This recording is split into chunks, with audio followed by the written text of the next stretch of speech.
I'm Shit, not I sure. realized my streamer is off. Okay. Forgot to start Really? it again. Oh no, wait. Anyway.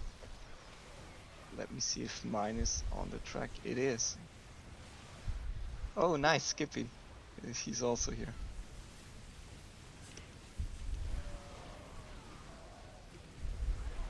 So of course the leaks for the Raynor is very annoying because he made some air units that are totally useless versus the leaks. He wanted to fight the Corsairs here, and this Okay. army doesn't have any air, so Viking on the ground are always a waste. Here the Stalkers are pushing, the Stasis are down, they fight, they don't have really a problem with Banshees. The Haka is trying to stack his units, the hosts and the Lurkers are doing a great job.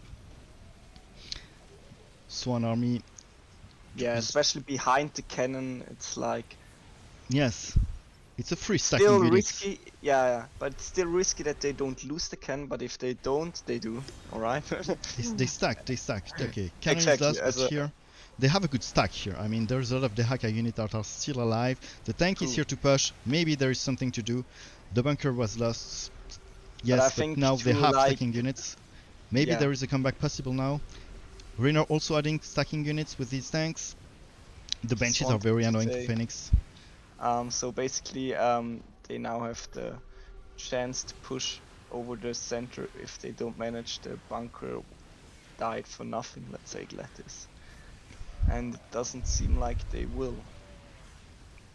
All team are on one Alright, gas now. interesting blink back there. Uh, he wants to stack with A lot Swan, of it seems. Stalkers Yeah, still yeah, alive. He blinks back to stack with his army, that's very yeah, strong. Most yeah. of the army was still alive, so now that's almost impossible to kill that with the Haga, and the sack will disappear now. No possibility to stack again at the bunker, so if there is another stacking opportunity, it will be at the Nexus. So now what do we see? Will he... Okay, no more controlled blink against those tanks, so he decided to stay on autocast. Nice. Um, okay, now some blink to the side. We still have Phoenix in his predator form, or how it's called, Yeah, Walker form. Let's say Walker form. and Walker form. Yeah, Walker form is very useful to tank. Basically, you want to take the Mm. shot from the Warhound for the Warhound, and and it's the tanking form. The other one, the Dragoon, is more used for DPS and for anti-air. Okay, now maybe there is an opportunity to create a stack. I see tanks, I see impalers. Um, Maybe they have an opportunity here, even though there's still stalkers all alive. But I see the tank that stays away. Stalkers are very good for stacking, but they are also very good to make unit stack. For example, a tank Exactly, is yeah. crazy good because you kill the stalkers, but the tank will stay alive. Stalker would never go close to the tank. And here is what's happening now, and it might be the bottom team's chance to just stack Yeah. more, stack more, stack more. So it's very like hard to have a chance with the stalkers against any kind of tanks. So yeah, basically it's like lost time for your own team, and it just makes them stack. So it's maybe even worth some, yeah, as we see some aggressive blinking to sacrifice the stalkers, but also deal some damage to the stack. Didn't quite get that shock division there though. Okay, tanks are doing their job. Tanks are very annoying for Swan because Swan has a lot of armored unit here, and tanks and not a lot of long range units except for the tank themselves.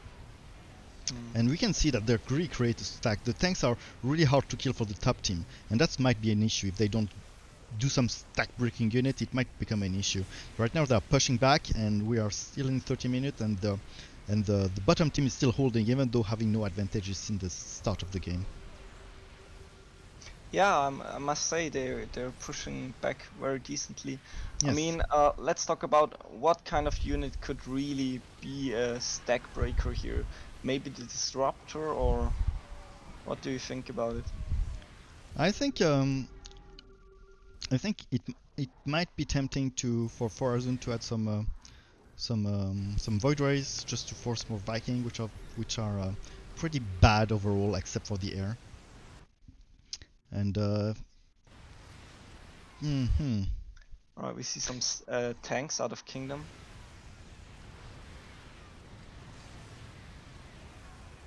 And we're at a pretty critical point already.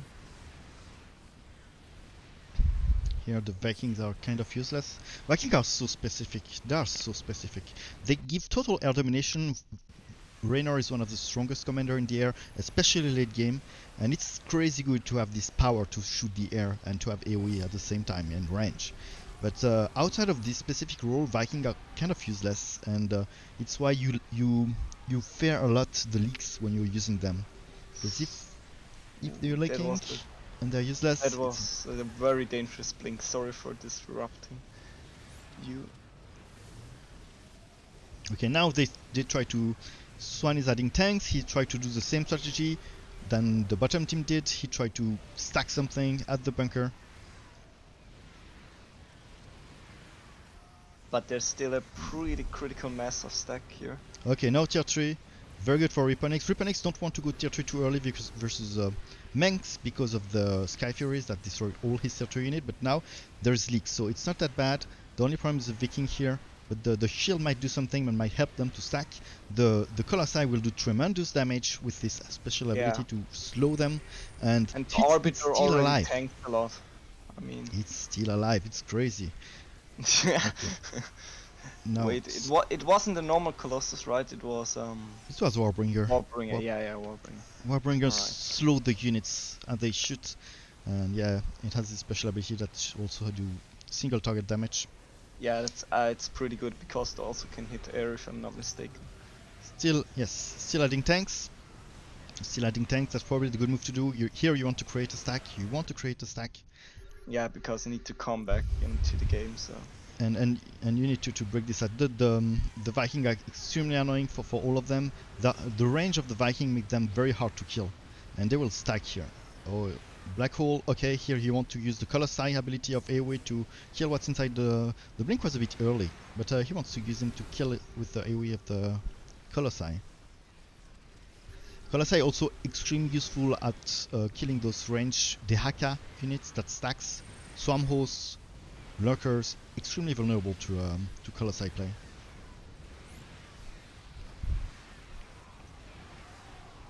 so I think I just got the information that you're not hearable in my stream.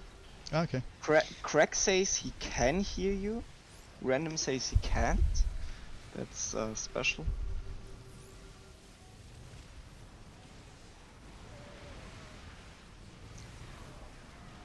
Strange. He said it sounds like I'm talking to myself. Oh.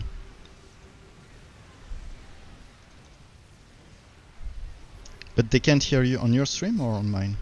Yeah, I mean, Craig say. Oh well, let's first. Oh, say, GG. Okay, that was we missed the end, but that was a crazy comeback. I have to admit, I didn't expect Yeah. that. The game was so in favor of the third team. They pushed all game long. They took the gas. They were still pushing, and at some points, the bottom team was stacking. And that's actually the strategy that I see the bottom team use the most in this tournament. Create a deadly stack. So 1-0 for the bottom team. I repeat that the top team was the uncontested winner of this tournament. They lost no game until now, and or I mean Yeah. no series of game. And bottom team did come to the loser bracket, but worked their way up, and now they take the first win. Yeah, so I have to agree. It was a very sick game, very sick comeback, and yeah, let's hop into game number 2, which will probably be on another server, or I'm not sure, will it? No, I think they all like to play on the American server. Okay. Um, so I will take a minute to check what's wrong 1, 2. with the sound. Okay.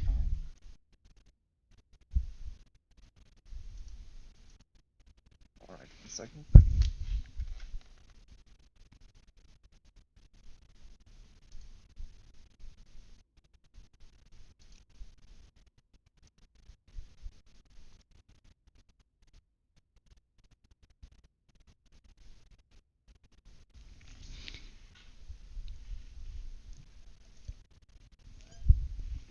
Yeah, I think my stream is not working well. I will restart it. Okay, you can try to fix it then. I have 1 or 2 minutes myself here to get all in.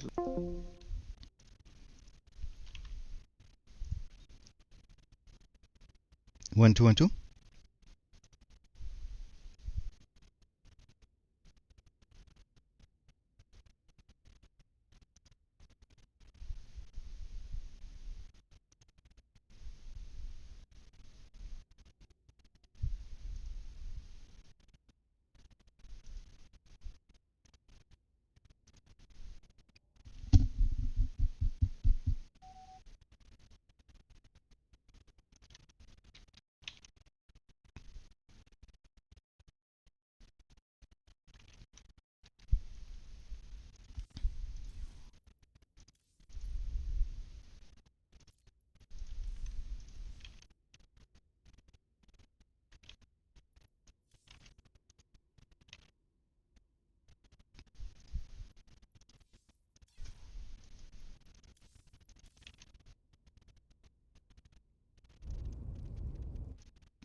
1 2 1 2.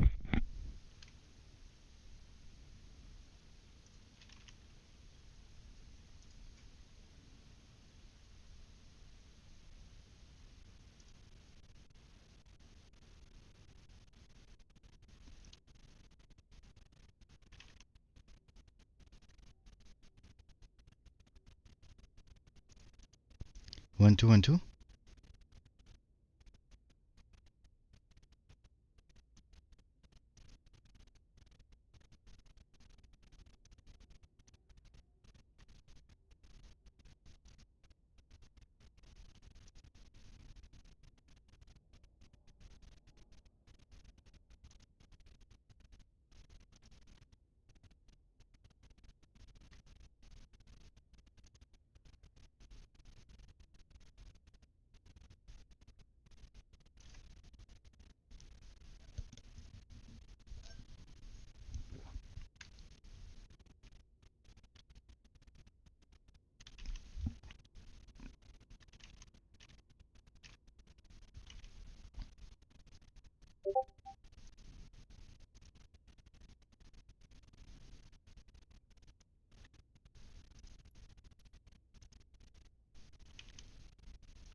1 2.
Yeah, I think my stream is not working well. I will restart it.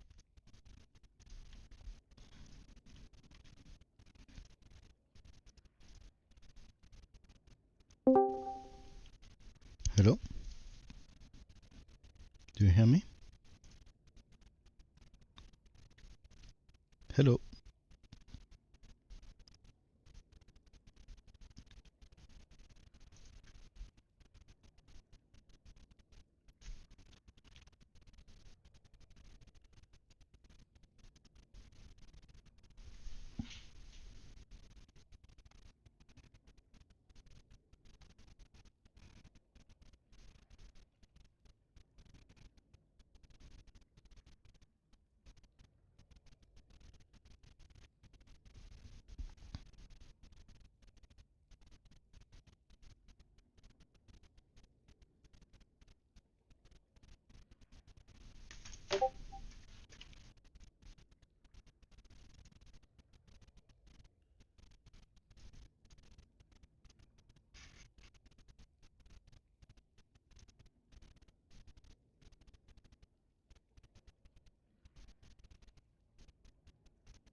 Alright, sorry, back.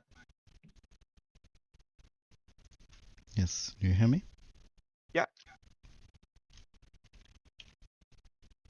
Alright.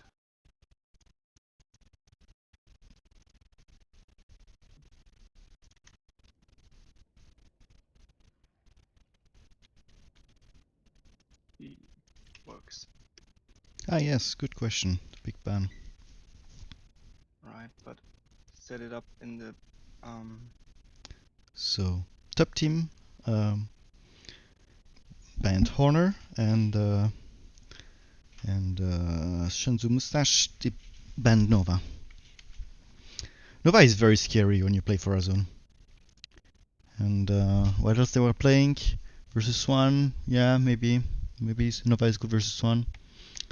And the last one was Phoenix, and for Phoenix I think it's pretty balanced. But for Nova it's a nightmare. And they know that Shame plays a lot of for Azun. He's extremely good with his commander, amazing micro, amazing game sense. So banning Nova is probably a good move here. yeah, I agree on that.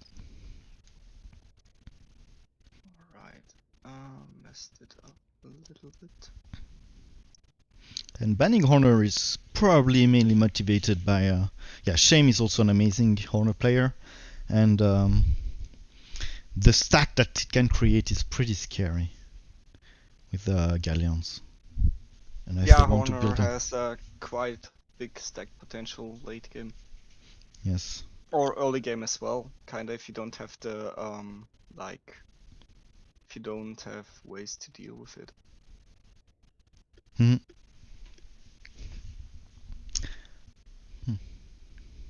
Right, I just saw that I have some issues here with the macros.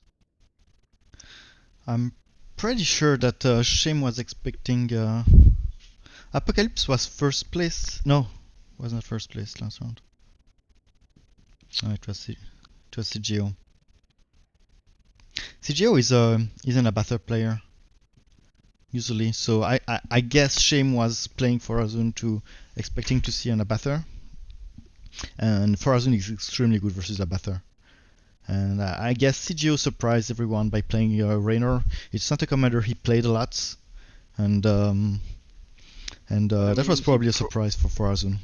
yeah, but I mean, he probably expected Shame to play Versoon if Horner is Yes. not a thing. Yes, and if you don't have Nova, Raynor is pretty good versus Farazun. Yeah, I Because agree.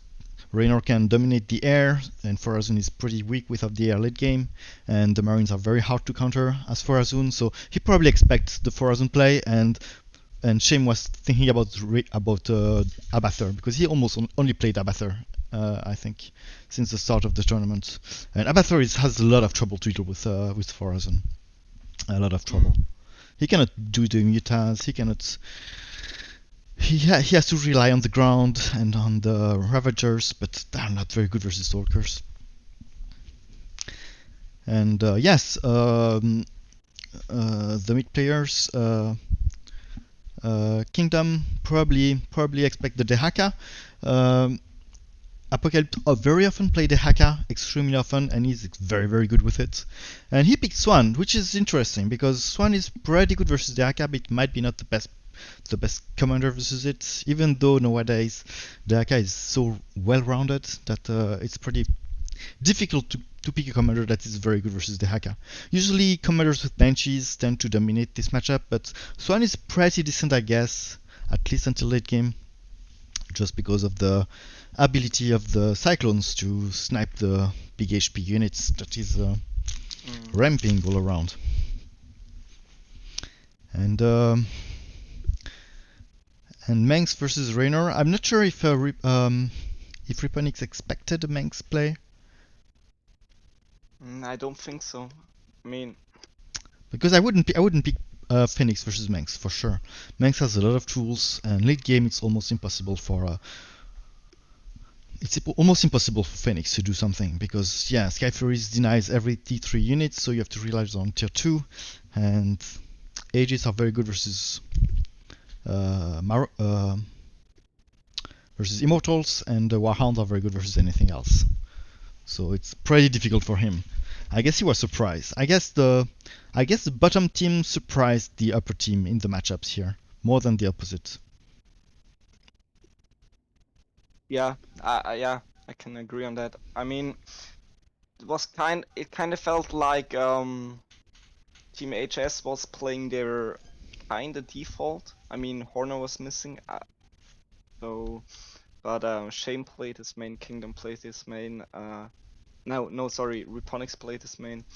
So they basically went for their most comfortable setup, and the other team, Mustache, was kind of counterpicking, or at least tried to counterpick.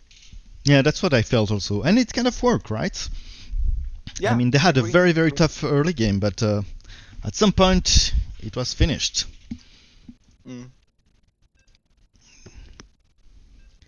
And yes, the top team tried to do the same strategy, but it was already too late. Yeah, I mean they kinda had the one-on-one builds and failed against the stack there.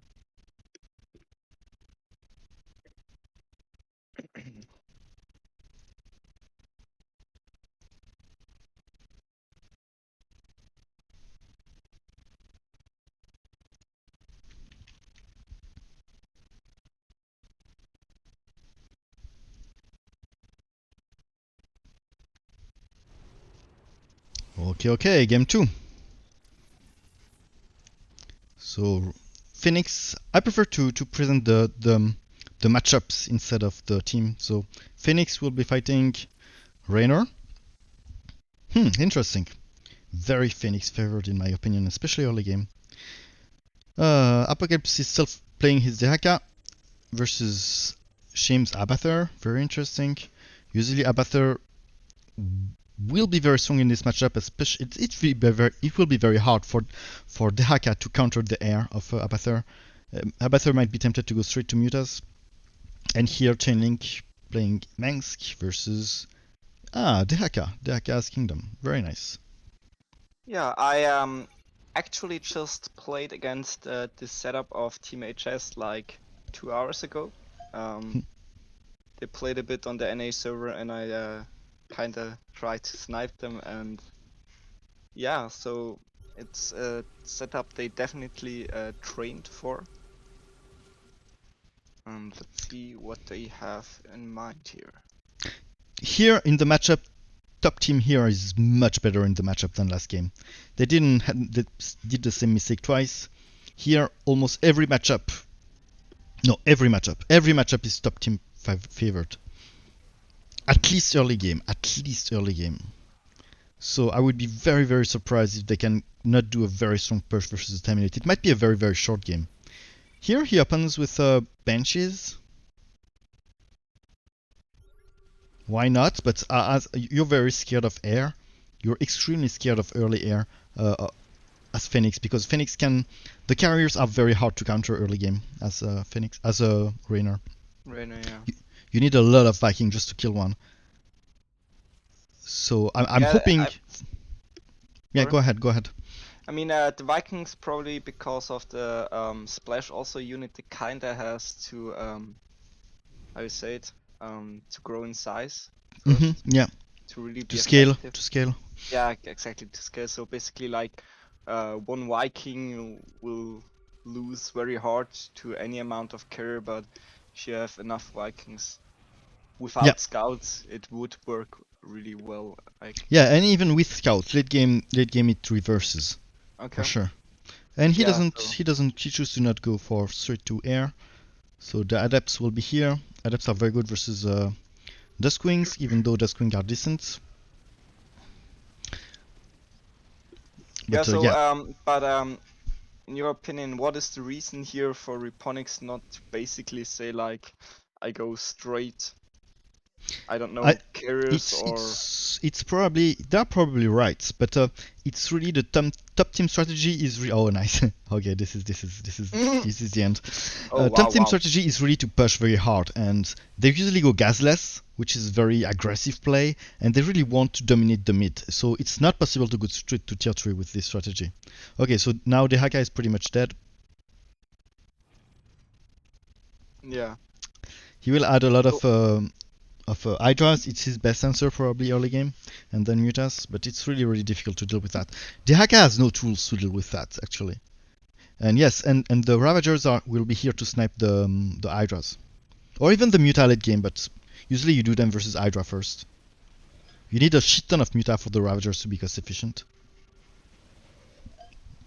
I'm very worried for bottom team. Here I see no. Okay, straight to Mutas. Okay, I see no way they can escape this.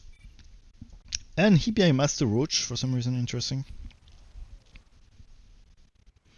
yeah. He really expected the Mutas. He really expected the Mutas. I cannot, because the Ravagers and the Roach are both things that are very good versus Hydras. So he expected the Hydras. The You mean Roar, out of Apocalypse or? yes, out of Apocalypse. But Apocalypse will trace to Muta, which is also good, I guess.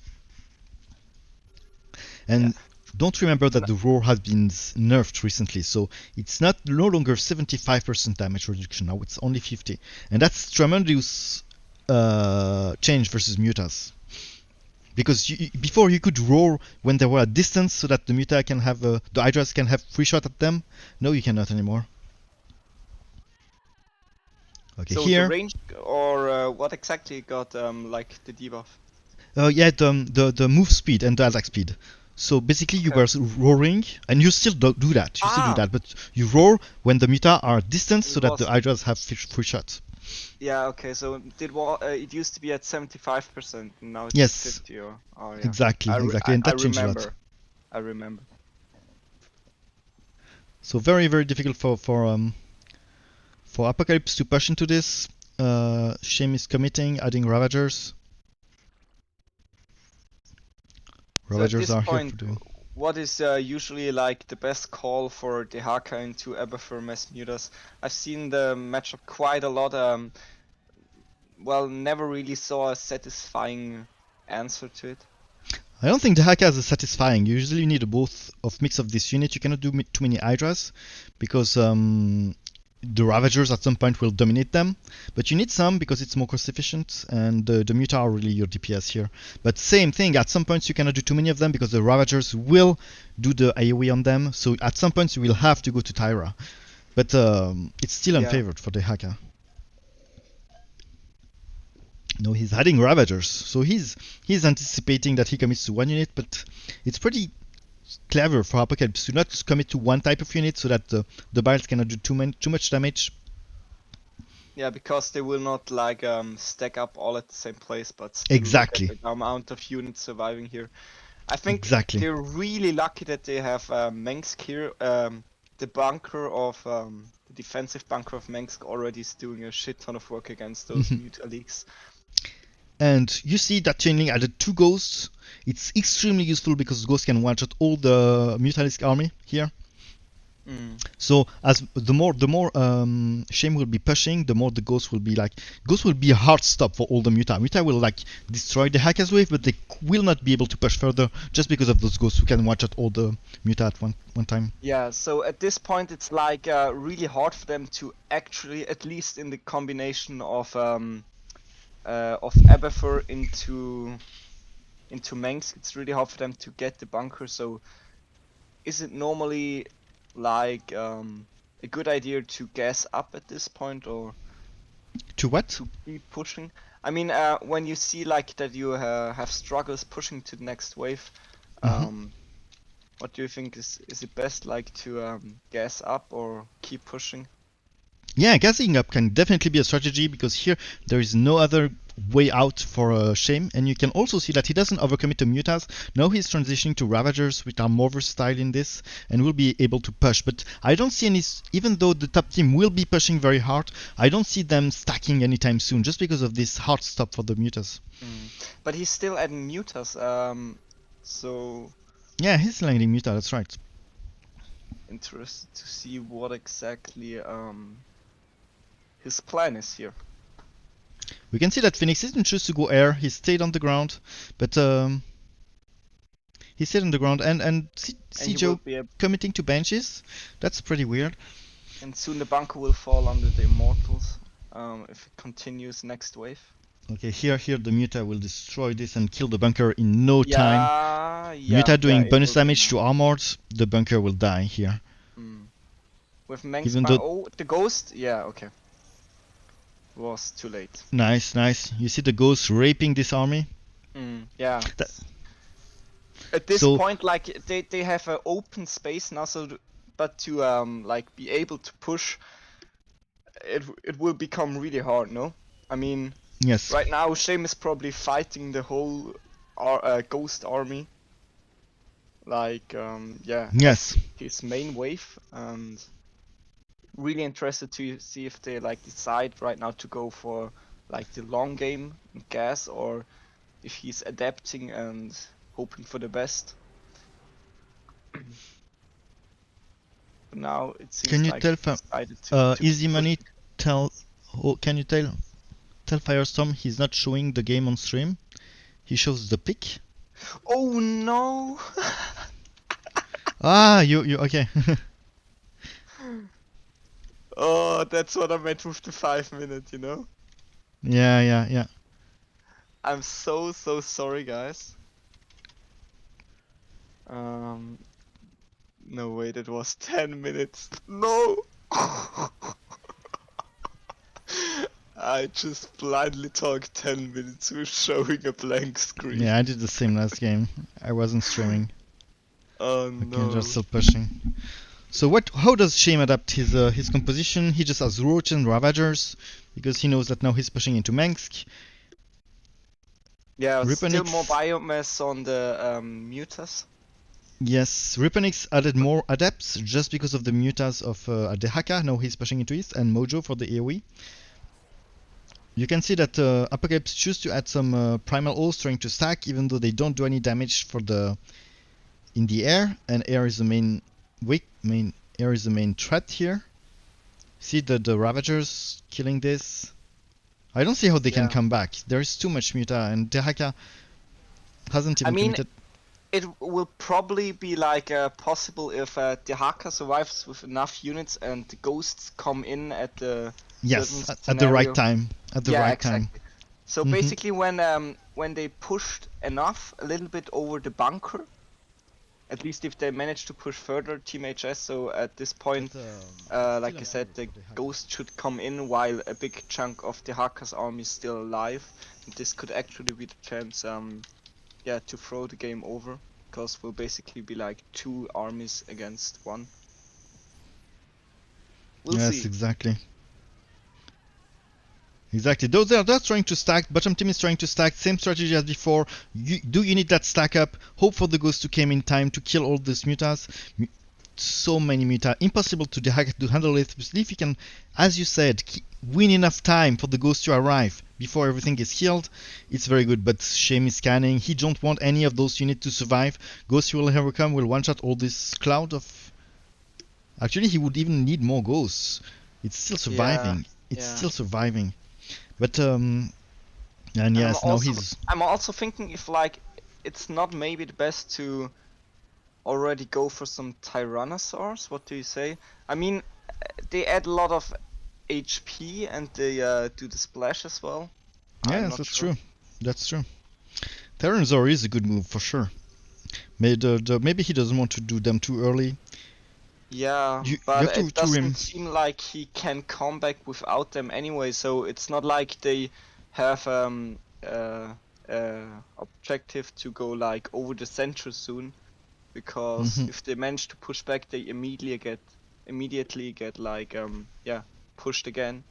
So Mhm. it maybe would be the best if they say like we can survive to even go for those Tyrannosaurs. I'm not sure. Mhm. Yeah, it's a very tough position for the Haga for sure. I Mm. wouldn't be willing to be stuck in this. Okay, Menx is adding some troopers Yeah, just and so to deal with the remainers. we basically To have kind of the scenario that we described here. So Dehaka still had like 80% HP and the whole Mengsk army was alive. So it was already kind of a stack there. Not enough yet though, but it was close. It was close. it Tanks was surviving. close. Even though the top team is still pushing, and I don't see them. Even though they cannot build a very strong stack because of the because of the Muta and the Ghost, they're still pushing, and I don't see the bottom team being able to stack anything and or to do some damage. Yeah, maybe you're right. So what is the Haka doing here? Apocalypse, I mean. He's tried to focus more on the ground, saying he just gave up the air. I'm not sure if it's a good, if it's a good, but there is so much slick at this time. He Mm, also have to focus on the air, but he basically gave up the air fights. He doing anti-ground here. yeah, I think he's keep adding hosts, right? Yes, he keeps sending O's. He had Lings. He doesn't have that much anti-air compared to the anti-air there is in front of him, for sure. Yeah, compared to the air that is in front of him. He Alright, tried to so rely on his ally to deal with the air. He said, okay, the Ahaga is good versus the ground. I will just focus on what I'm good at and I will let my ally deal with it. yeah, yeah. Alright, some ghosts survived, some shock division survived, the hosts as well. Will it be Okay. enough though to kill that phoenix? I don't. Yeah, no, I Yeah, don't think so. the primal hosts are actually stacking pretty good. That's a Yeah, yeah. good point for them. But there is always this critical moment where Shame destroys everything, and that's where the game reset because Yeah, exactly. the two allies of Apocalypse can do something, can push a bit, can stack something, and but when the Muta arrive, it's very tough. Yeah, Even though because it's those ghosts, basically like the wrong timing to stack because it's not like the ghost stack, you know what I mean? yes, exactly, So any and kind of stack will not help them, but he kind of force also Mengs to do like bad unit versus the Haka, because versus the Haka you might want one ghost for the Haka himself, but two ghosts is a bit still too much, and in he forced him to do a lot of troopers, that's just to deal with the leaks, and he kind of forced Mengs to do bad things versus here. A lot of troopers that are of course very vulnerable versus that many ultras here. yeah. All right. So at this point, yeah, Apocalypse completely gave up the anti-air. So it seems like he just wants to stay alive. But like I said before, I'm like really wondering why he's not at least going for the Tyrannas at this point. Like I just said, he's not doing any like basic defense against his wave anyway. So, oh, the Mutas survived. Not anymore. Alright, so we have some Guardians, some Impalers, some Hosts out of Okay, top team. Sijo tried to stack the tanks here. He just go all in. And he started with battle cruisers. Battle cruisers. Also have quite a heavy stack potential with the how is it called? It's not a blink. It's Ah, yeah, the teleport, the tactical jump, it's called. jump. Yeah, exactly. Can also be quite annoying to kill. Okay, I don't see the bottom team going out of this, but they were so unlucky with the matchup. Neither. Unlucky or they made mistakes. I don't know. But I don't see any solution here.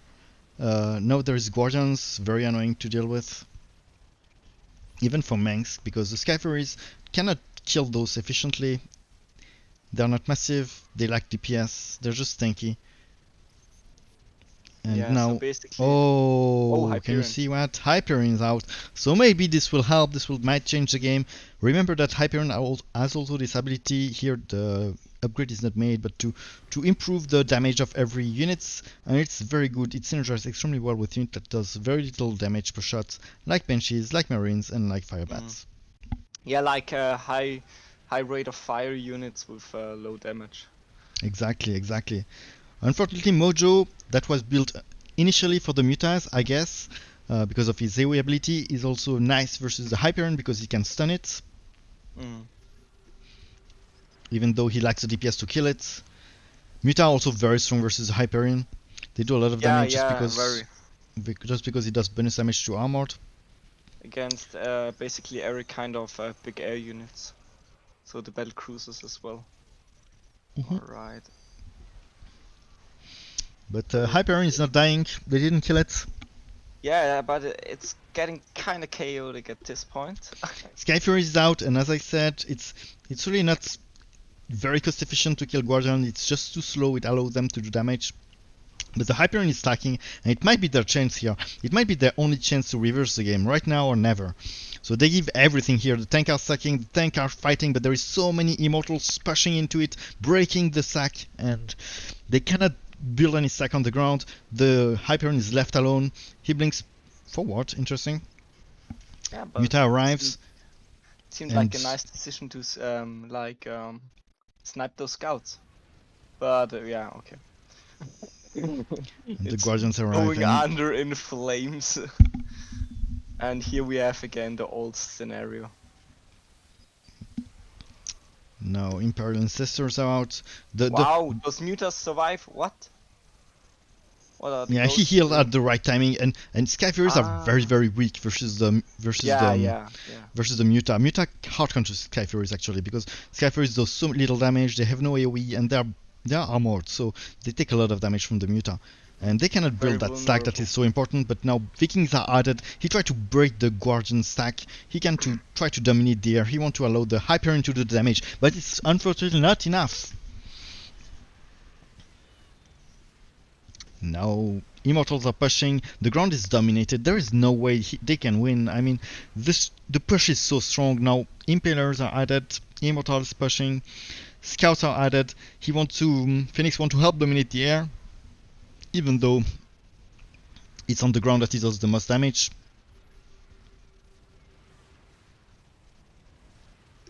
Yeah, but I mean with Shame's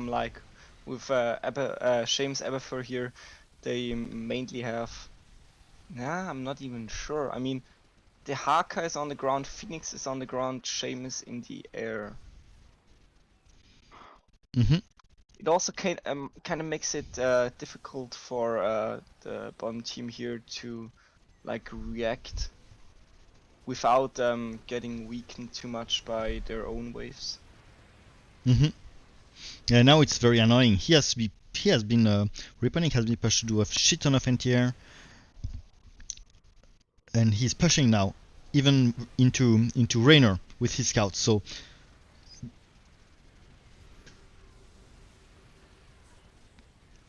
So he forces Raynor to do more Viking to defend himself.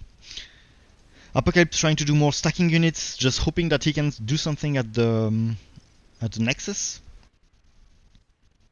Yeah, that was also kind of my fault there when he fought against the Immortals.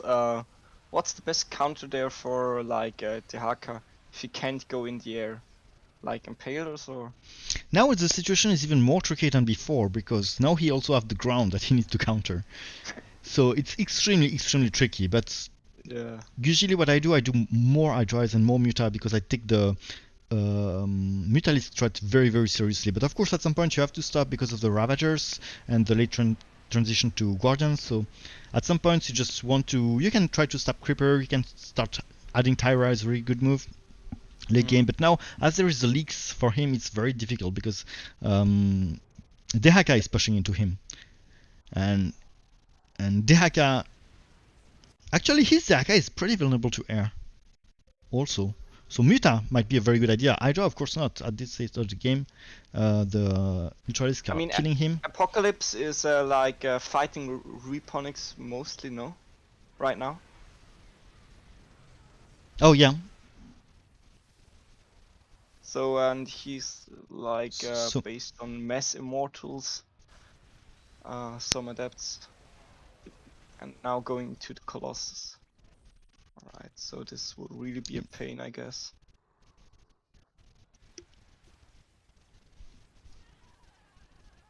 Oh, we have Sicho with his worker in the middle of the fight. They're pushing ever stronger. They're starting to stack the creepers now. They have no good tools to... Even with the Viking, it's not enough for Raynor to clean the air. He has a lot of benches, but they will... They are killed. The Colossi are extremely good in this matchup, and they kind of take care of everything that is Hydra, Lings, or Primal Hosts.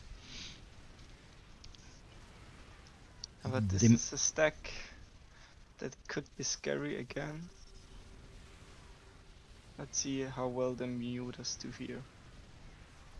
I mean, there are quite a lot of Vikings with... Oh, we even have...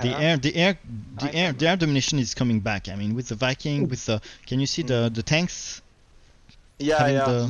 Lifted tanks. Lifted tanks, they try to reconquer the air.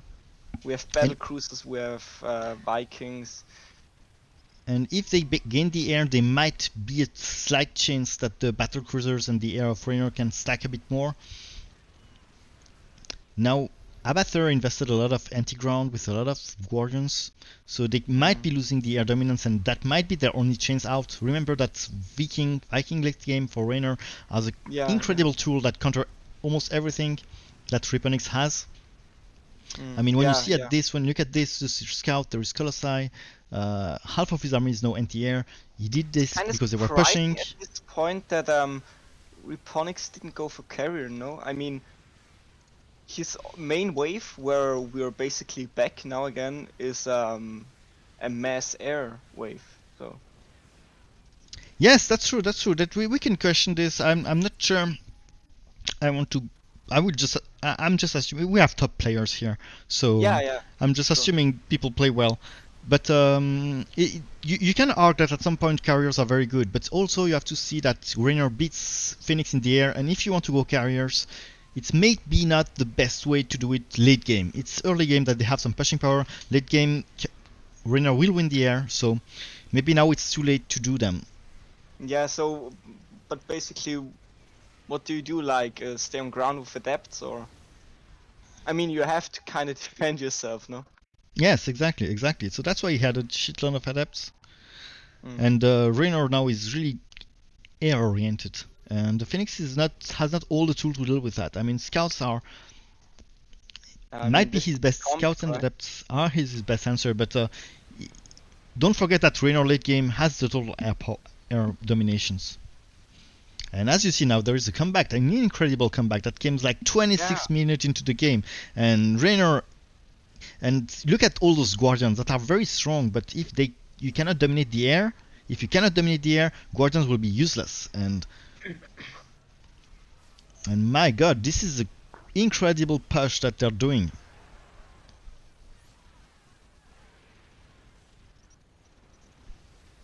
Incredible. They're still dominating the air, but the top team is dominating the ground. So there is this strange thing where air is gone, but the ground is still pushing. Yeah.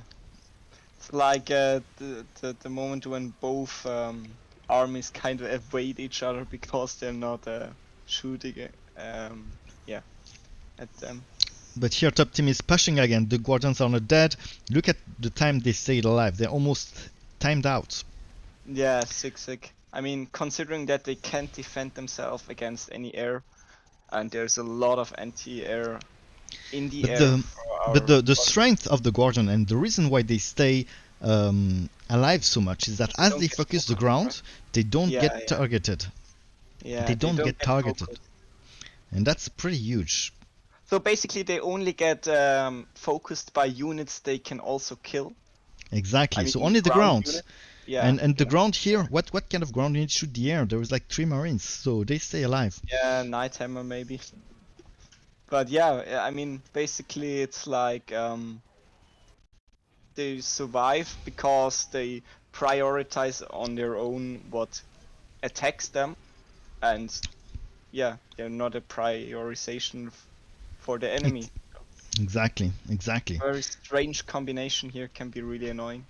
But I find the push back that they did like 2 minutes ago, the bottom team was Yeah, it was pretty sick. crazy. After all this time, after all this mid domination, after all this economic advantage, they were able to push still and go up until the mid, and they almost thought at some point that they will do it. Yeah, but I mean, the point where, I mean, I expected the point to like hold them back would be like the mutas, but in the end it was like Kingdom's Dehaka that really held them at the center right after the bunker died and pushed them back in. Hmm. So was kind of surprised there to see. I mean, I don't know the matchup well enough. How well is Chainlink set up right now against his own wave? I mean, he I has think some he have a standard play. He did a lot of Sky Furies. I guess it's for the Ultralisks. I like Aegis a lot, but Sky Furies have the advantage to be more versatile versus the air. Hmm. Aegis guards don't shoot up, unfortunately. But yes, as you see, Sky Furies does crazy up damage versus massive units, and they keep this Yeah, advantage on the ground. So Ultralisk that are massive suffer from this. No, the Creepers are trying to stack, but don't forget that Creepers don't do AoE in the air, so they're not really good versus the Muta. Muta are still countering it. The only reason they're good is their ability to stack, and it's what they're trying to do. They're trying to stack the Creepers, stack everything they can, and they pushing again with their tanks in the air. yeah. But we kind of have a similar scenario as we had before. It's like the Garden stayed alive, Kingdom is joining in, and well, okay, the battle cruiser survived. I take back everything I said. And the Sky Furies is very annoying for Yeah, Reponix. It's basically annihilate and the air here. It basically annihilate all the air that represents like 30 or 40% of Reponix army. including the Colossi, which Man, they're pushing. That's crazy. yeah, that's an empty map here. Sick. Wow, they Not only are built they this. pushing, they also are stacking like crazy right now. Wow, that's crazy. And now the Viking are deadly for the Muta. He will Look at the probably ground try to pushing through. If he will they, probably. sorry. Yeah, sorry. I guess Shame will want to convert his mutas because if they're pushing too much and there is this leak of Vikings are so good versus mutas in the late game, especially when there's a critical mass of them, that maybe Shame will be wanting to convert it because he will not be able to use them efficiently. Muta are crazy good versus Dehaka, but if there is a leaks of Veriner's Viking that do AoE, they can like one-shot the whole army of Muta. But seems that they're pushing again. Top team is pushing again. So sick, man. That was so sick. How? I mean, but they have the economic advantage. I mean, at this point, they have the advantage of the matchup, they have the advantage of the economy. I don't see how bottom team can do so well, actually. It's pretty crazy. Sick. Okay, so the first divorce are out.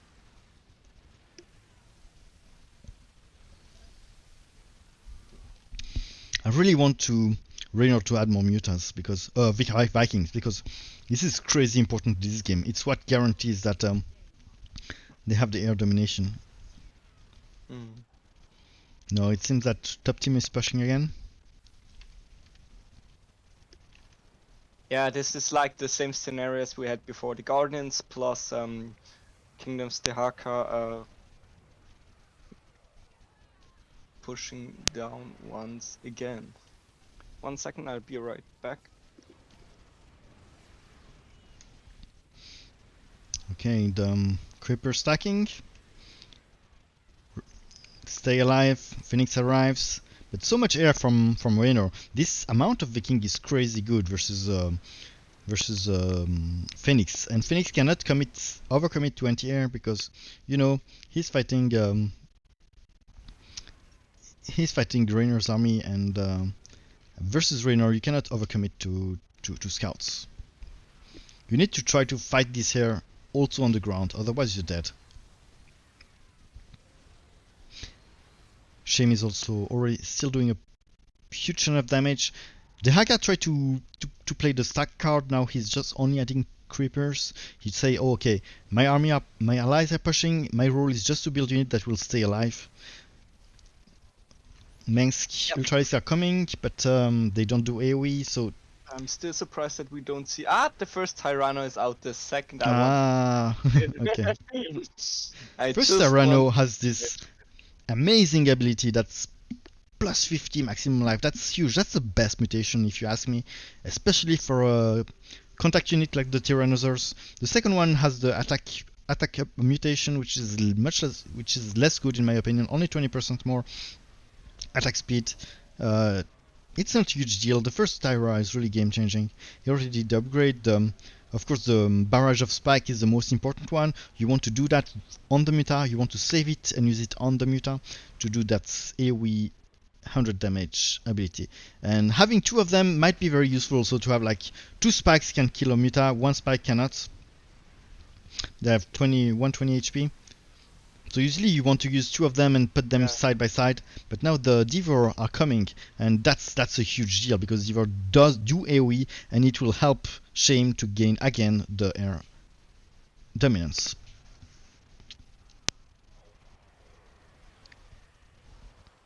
Skyfer is coming. Kind of sick to see the same scenario here over and over again. They like the bottom team is pushing back into the center. Shame's army comes in, the Guardians stay alive, Kingdom joins in, and they're pushing back. Exactly. But they have the economic advantage now. They're on 3 gas. Bottom team is 1 or 2 gas. They had the meat for whole the game. It's so hard for the bottom team to push, even though their decision might be very good. And that's the reason why they push really up to the center. But here I see the stack. It's too big. Viking is dominating the air, but the top team is just resisting. Now the bunker call will be the last chance for the bottom team to try to stack something. But remember that at 35 minutes into the game, the Nexus is not that strong. It's not game changing. It's not like in the early game that you can stack a lot of ink at the Nexus because you just defend against everything. Late game, it just dies very quick. So if top team push it again, Nexus can die. But here bottom team are catching up again, pushing up to mid, but those Guardians aren't killed. Very hard to Apocalypse to keep them. He didn't invest in anti-air that much, and maybe that's a good strategy here. He just wants to focus on the ground, but as a result the Guardians are staying alive. Yeah, I don't really see any way for our bottom team here to come back into the game. They would have they would need to like snipe the Nexus in the next 3.5 minutes, because they definitely like behind in economy. And wait a second, okay. Oh, GG, that was well played. I can only appreciate the way the bottom team resisted and also pushed back, even late game with an economic disadvantage. Remember that bottom team was very unfavored in almost all the matchup we saw.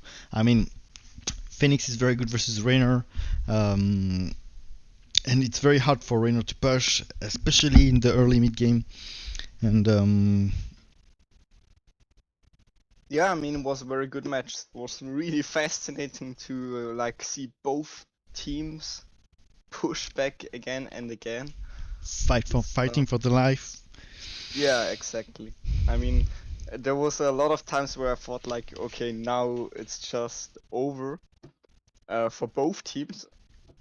So as well when the Hyperion like stacked over the center, I thought like, oops, now it could get critical. But then again, I was like not looking for 10 seconds, and the game completely changed once again. So it was really, But the really. determinant matchup in this game was the Habater versus Dehaka, and Yeah, Dehaka not really taking the air threat seriously or trying to focus on the ground because he wanted to to to to bring something else, something he can fight in the wave and try to fight with his ally, and that was almost impossible to Dehaka to kill. But on the other ways, it was Mengs coming back after with his ghost and destroying this, and uh, yeah, his opponent Dehaka tried to do the good thing, going for ultra, something that killed ghost, something that killed everything that is good versus um, the entire unit of Mengsk, preventing him to do that, and that was probably a very good strategical move. I mean,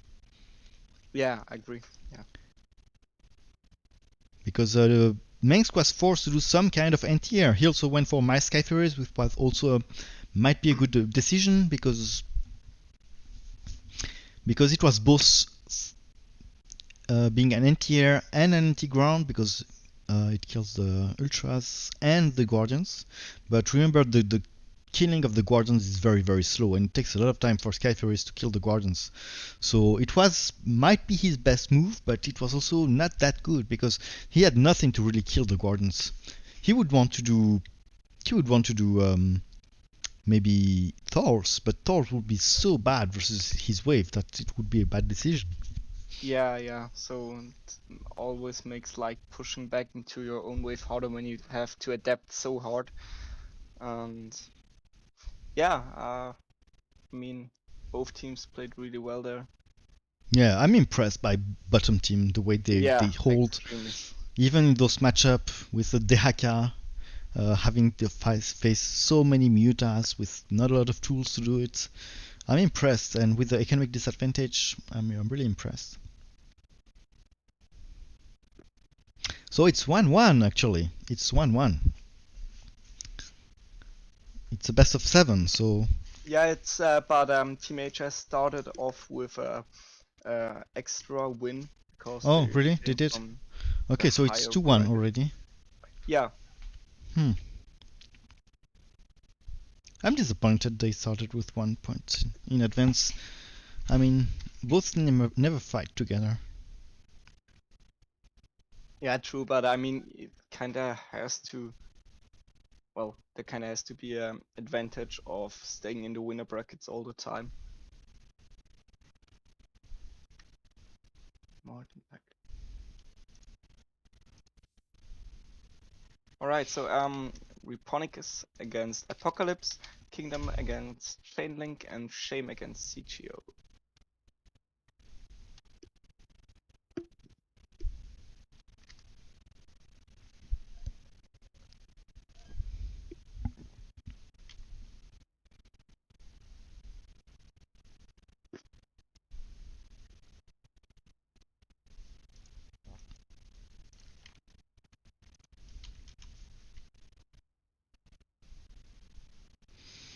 Okay.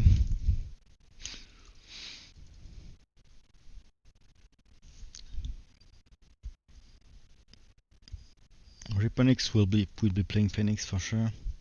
It's so good versus Dehaka. It might be one of the only matchup that is very good versus Dehaka nowadays. Yeah, possible. I mean, I'm surprised that I'm saying that, but I think Kurgan can be nice as well. At least in the Versus early game. Dehaka? Yes, sure. I mean, The Muta out are of very hard to yeah, counter as Dehaka. It's exactly. the same problem that with Abathur. Yeah, just wanted to say it's like not as good, but it's close. Yeah, it's close. And you can force him to do a lot of Hydras and Mutas, and late game you Mm, can go to Tyra. Only problem that yeah, late game the Haka himself becomes tanky. true, but I mean, you can kinda. I'm not sure. I played the matchup a few times. Um, like a combination of the mutas you already have, some brood lords, maybe some anti-armorlings, combination with some ultras on your own. I don't know. Yeah. It's definitely Kerrigan's favorite. Only reason I don't like Kerrigan in tournaments is that it's like a kind of a gamble, and Yeah, Kerrigan has some. extremely. Yeah. And Kerrigan is very vulnerable in a lot of matchups. A lot of matchups.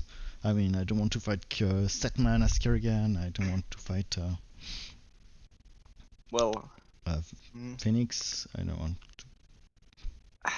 I mean, what do we have as well? Vorasoon. Yeah, Phoenix especially. Vorasoon. Hen Honor probably also not the best. Yeah, Hand Honor is a nightmare. I mean, And yeah, even for Azun. against Artanis, it's kind of difficult. Well, okay, no, I'm gonna take this back. You have the tempo on your side most of the time. Um, but on the other hand, like you said, it's kind of gamble. You have some extremely nice matchups as well, like Sagara. I think it's very decent against Nova. Mm-hmm. Um, Tychus. yeah, Tychus. It's yeah, especially Tychus. You have like a very big advantage early on against Carrax, I believe, as long as the orbital strike's not like hitting. Yes, exactly. So but I mean, I played Kerrigan once in the tournament, and I got punished really hard for it by Who were you jumping right against? in, yeah, right into Shames Morasoon. Yeah, Frozen's a pain.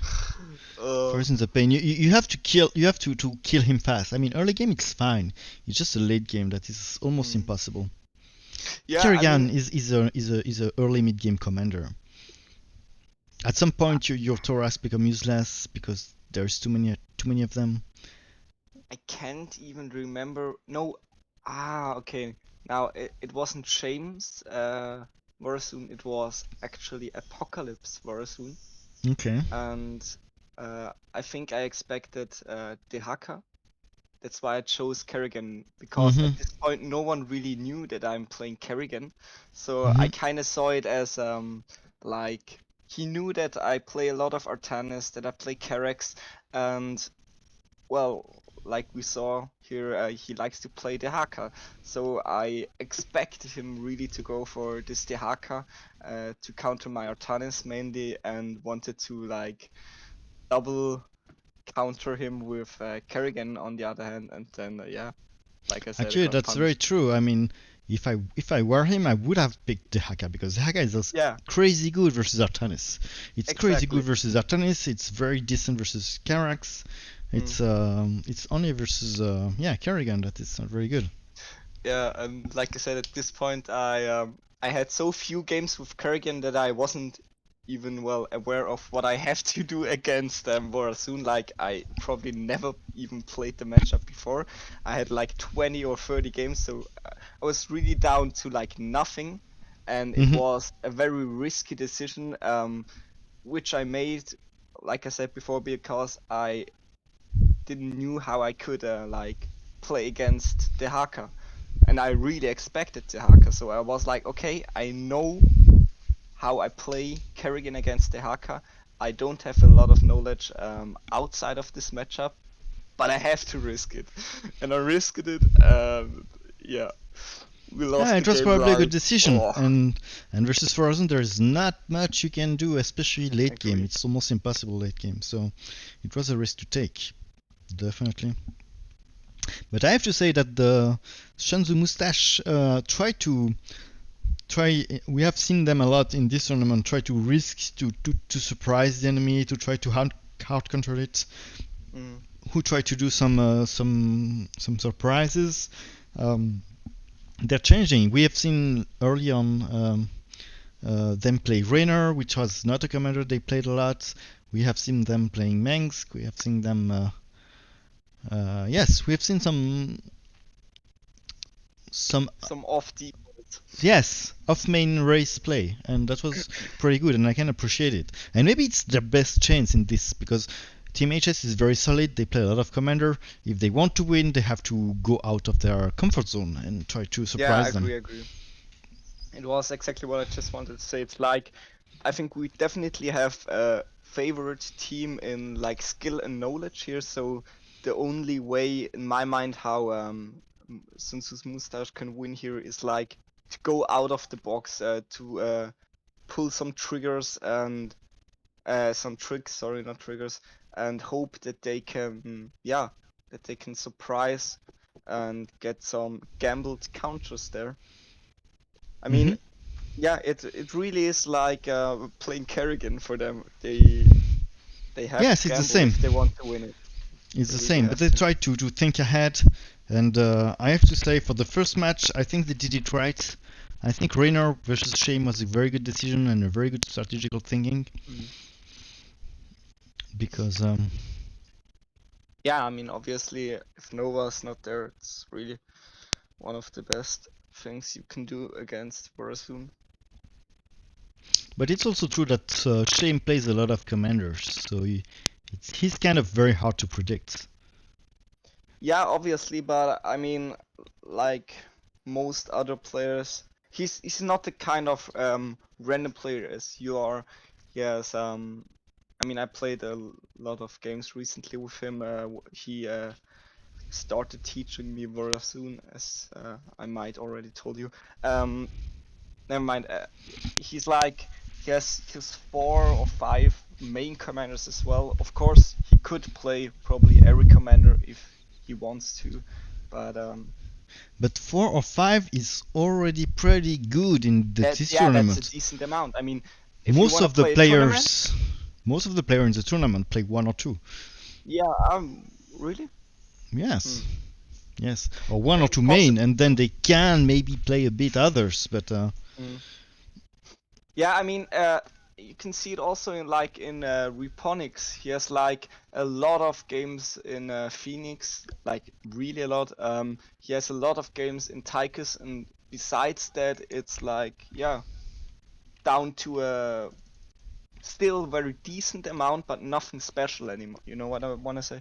So it's like the same with Shame. Shame has like I can't quite remember a few hundred games on each commander, but like with Tychus he has like what 5,000, mhm. and now with the debuff he hates Tychus, so it's probably the reason we don't see it anymore. And besides Tychus, it's like Ken Honor and Borasoon afterwards, Alarak, who he plays a lot. And He plays a lot of yeah, so Alarak, but never in a tournament. I never seen him play yeah. Alarak in a tournament. I mean, I know the reason for it, but we have quite a lot of people watching here, and I don't want to spoil any strategy for the next tournament, so not gonna do that. But yeah, he doesn't play it in this tournament yet. Let's say it's more like a combination in which he really likes to play Alarak. hmm Yeah, I totally get it. And some commanders are very good overall, but against some opponents you don't want to do them. I've never played Forazun in this tournament, even though it's one of my strong commanders, just because it happens to be very bad versus the opponent I was facing. Mm. I mean, maybe you should have, because it could be the last opportunity, as we will soon get a, in my opinion, extremely devastating debuff on her Stalker cooldown. And yeah, not sure if she will be that viable anymore afterwards. We'll have to see. Alright, so as we now have here Reponics playing as Stukov. Wow, alright. Didn't expect that. hmm Kingdom as Mengsk. Just do the opposite so we can know the matchup. So Sukov is versus Ah, yeah. Tychus. Sorry. Yeah, Stukov against Tychus. We have Abathur is training, so Mengsk against Abathur and Abathur against Mengsk. So we Wow. have this, Okay. yeah. The Mengsk is same so matchup strong twice. versus yes, but in the opposite, and Yeah. that's will be crazy because Mengsk is extremely good versus Abathur. It's Extremely good. favored. Yes, extremely favored. So So we when will it be have comes to sorry, when it comes to Stukov against Tychus, very fast, what's the more favorable? yeah, I would say Sukov wins. Oh, wow, okay. I would say Sukov wins. But it's actually I know actually I'm not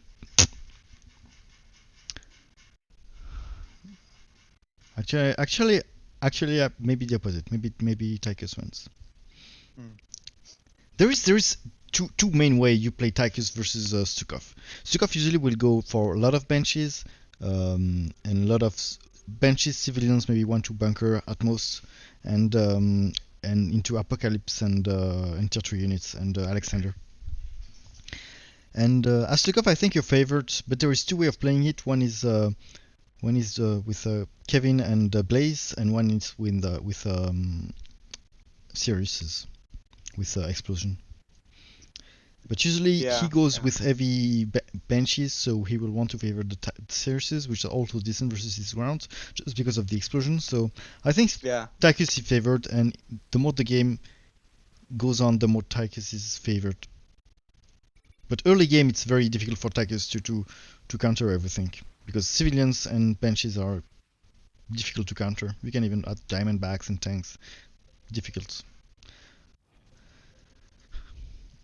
Oh, we see Ultralisk coming out of Sijo here. Ultralisks? Yeah, Mengsk Ultralisks Ah, okay, interesting. against Abathur. That's interesting. Ah, you saw that? I really love like those minor details in the microing where the players try to predict where the unit will move afterwards. Mm-hmm. And there was No, I quite a didn't see. nice bile there.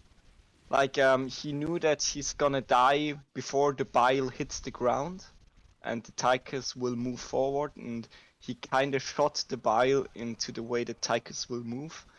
Mm-hmm. Ah, okay, yeah. Beautiful micro there. I didn't see that. Okay. All right, so we I'm have the not sure. ultras. Ultralisk. Okay, I'm not sure why Ultralisk. Yeah, it's not vulnerable versus the Bile, but the I ghosts are have so no strong clue in this about the matchup. matchup. Ghosts and tanks are so good. I okay. Maybe it's going like, I don't know, gas heavy I mean, and Ultralisks are not non-gas. bad, but it's no, it's good actually. The matchup is very useful, but rushing them, I don't see the point of rushing them since your Royal Guard units are so strong in this matchup. Mhm. Okay, he starts with Siriuses for the benches. Early game, Chukov is very strong, and it's very Yeah, hard yeah. for him to counter this. But later on, it will be fine. Like for most commanders. Talking out of experience as Artanist here. Oh. Okay, he tried to snipe the ghost. No, he missed it Yeah, again. Oh, that's again. painful. That was like 6 biles. A lot of damage that thing Yeah, well, hit. wasted, totally Yeah, wasted. yeah. Remember, Ultras don't do AOE, but they're pretty resilient to Ravagers that have the biles and the AoE of the biles. I mean, after they are big units, it's 2x2, I think. They are less vulnerable to AoE. But here, CGO is getting pushed by Abathur, and this should not happen. Aegis, goes, tanks, all are hard countering Oh Abathur. my gosh, those biles. Very nice Okay, micro once Vega, again. that's interesting. He want to bring. He did he see? Okay. Yeah, that's actually interesting. Why would you need Psi? Because every unit shoot up. So why would you want to bring your unit down? I'm not sure I understand. I mean, if you have like a Blaze or something that only shoot ground, you want to bring your unit down so Yeah, that every unit shoot. But if you don't have, like why a would you do Blaze that? or a Kevin or Yeah, but yeah. Here it's Banshees, so that's why I said Blaze. But yes, yeah, yeah. absolutely. Okay. Here, this the mass But does he know that Ultralis don't have AoE? I'm not sure I understand this strategy. It's getting destroyed by Abathur here. And it's very favored for... I mean, I could have understood it if he like decided to go for a lot of gas and then, you know, to get a lot of energy in. Or does he want to save for the... No, but does he want to save the energy for the... Oh no, he used the tank, okay. I was thinking maybe Pride of Osigrad? Mm-hmm. Okay, here they pushed. Yeah, but this tank was just way too late, no? Yeah. I mean, Ultralisk are tier 3, am I correct there? Yes. Yeah, I mean, that's... It's a huge just investment. not It's a huge investment for someone who has so many tools against... with tier 2 against an Abathur. Oh gosh, I'm gonna slap myself now. You know what happened? No?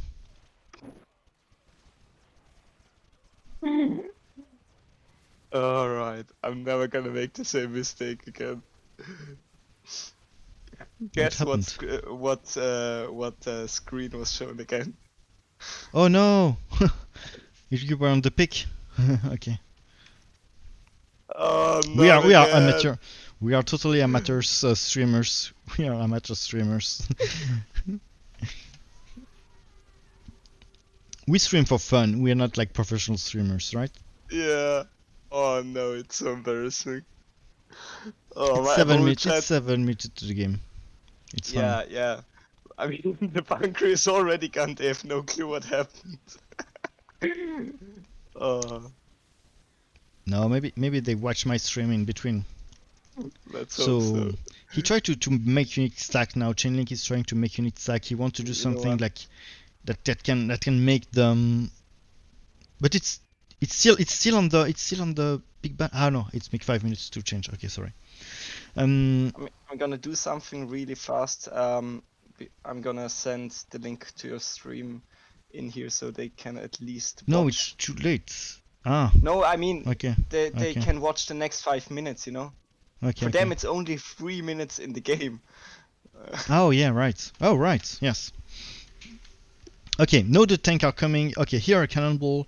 So he wants to, now the Psy makes sense, of course, because he can bring it down while Cannonball shoot at it. So Vega makes more sense here, even though Sirius should be the first answer to Banshees. Sirius is amazing with his ability versus Banshees. Okay, Chainlink versus Abathur is doing actually quite great. We don't see here much ghosts. Only one.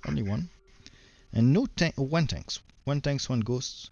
And one Sky Fury, and I'm not sure what the Sky Fury is here for. I'm really not sure. There is no massive units, almost no air. Sky Fury is for the leaks? What the fuck? What the fuck is Sky Furies for? I don't understand this Sky Fury. I really don't understand it. But anyway, they are pushing. And I'm really losing viewers right now. Oh, okay. Here the bile. Yeah. Look at those bile, amazing. Hits. And oh, he did the upgrade for the. Okay, interesting. Not sure what's the purpose of this. At this here point he adds Diamondbacks, and I don't understand this move because here there is no armored units, no one. So I'm not sure why would you do that. Did he add more? I mean, there were some. Yeah, okay, he did. There were some already at the start, but maybe to push into Abathur. Maybe it's just because they think they can win the game down, which might be true. Because they're pushing very hard. And here the Sky Fury at least does some damage to the Ultra. That might have some kind of use. Even though, if you think about it, the Aegis Guard would have been much better because it does bonus damage to all of these units here. The front line, it destroys it. And it's also very good versus Mengsk himself. But here we have an incredible stack. The tanks are here. The detection are here. Tychus is helpless. He has no unit that can really do good damage versus this. You need AoE. And that's why Sirius with Explosion might have been good. Oh, Explosion is up now. That's a good decision. That's probably for the leaks. It's probably for the leaks that he did explosions. Just because its explosions are very good versus Abathur. And now the biomass is here. Oh my god, the Nexus is low HP. He tried to stack with the Swarm Hosts. Oh my god, maybe the Swarm Hosts... They're safe for now. The Swarm Host, maybe with the Golden Swarm Host, might do something. They really try to stack. Here there is tanks. Tanks are added for CGO. So they try to play the stack unit, and it might work. It might work. I mean, the Golden is still not dead. The tanks is here fighting. The Ultralisk are pretty much running into the tanks. Okay, here that was amazing. Have you seen that? The No, Viper I missed it. the Viper took the tank back so that it can stack again with them, not being at the front flag again. Yeah. Manually using the tongue for the Vipers is the best way to use it. You should almost never use it for the enemy units, except if you're fighting tanks, but most of the time it's more useful for your own units. Yeah, to pull back. I saw some very nice micro there in the stream once where they like had mass carriers pulled back by a lot of Vipers. Yeah, Really... that is crazy good. And you see the Golden Swarm Host sacking, that's their chance. They have the air attack upgrade. It's a sick unit. I mean, the little creepers, locusts that are spawning there. It's a gamble. It's also helped the enemy units to stack. So it's really a gamble. It's a unit that has two sides, but if it can stack, you can win the game with them. But you can also lose it. I'm not sure I understand this. Why two Sky Furies? I don't understand. Both teams did Sky Furies versus Abathur. I'm not sure I understand this. I just don't get the point, but maybe there is something I'm missing here. I mean, are there no massive units? There is no massive unit, and it's very bad versus Mutas, so... I mean, the Ultralisk of Sijo are massive, but that's it, no? Yes, but an Aegis God are much better versus Ultralisk than Sky Furies are, right? Yeah, I believe so as well. I mean, Sky Furies are versatile, so they have some help versus the air, but not versus Muta for sure.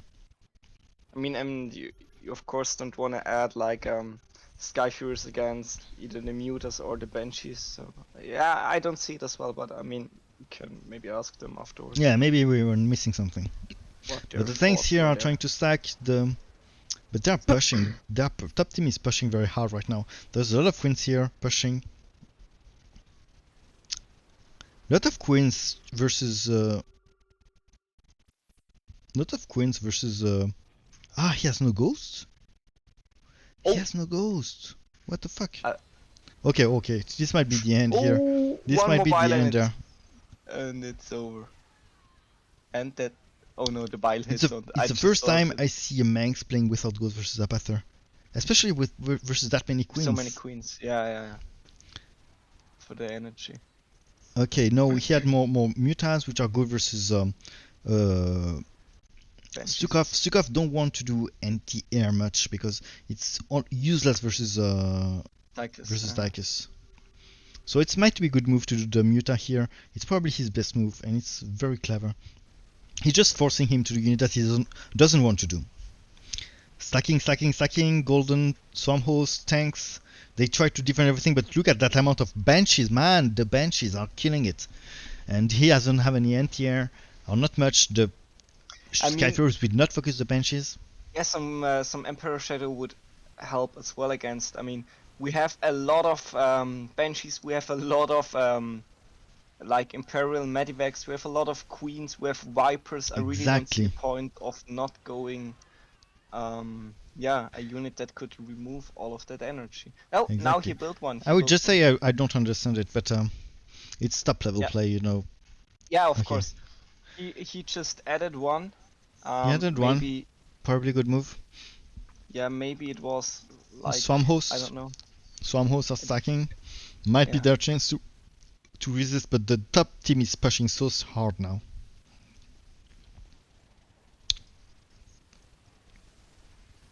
I mean, okay, Muta are kind of also annoying. To, like, stay alive. But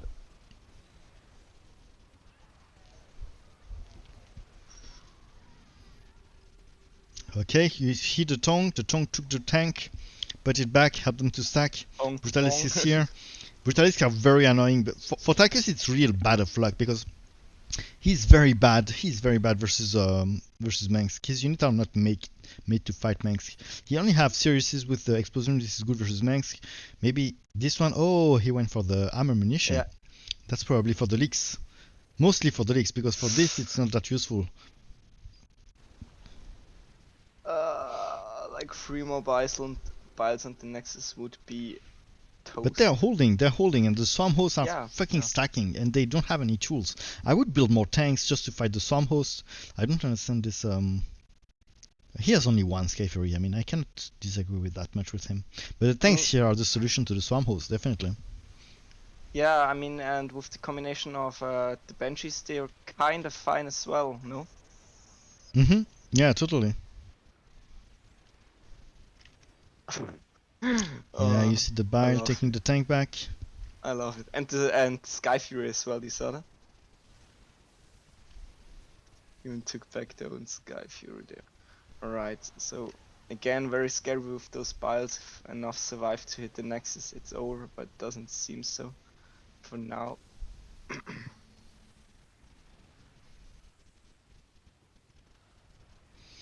They're stacking. We cannot say the opposite. So maybe they have a chance here.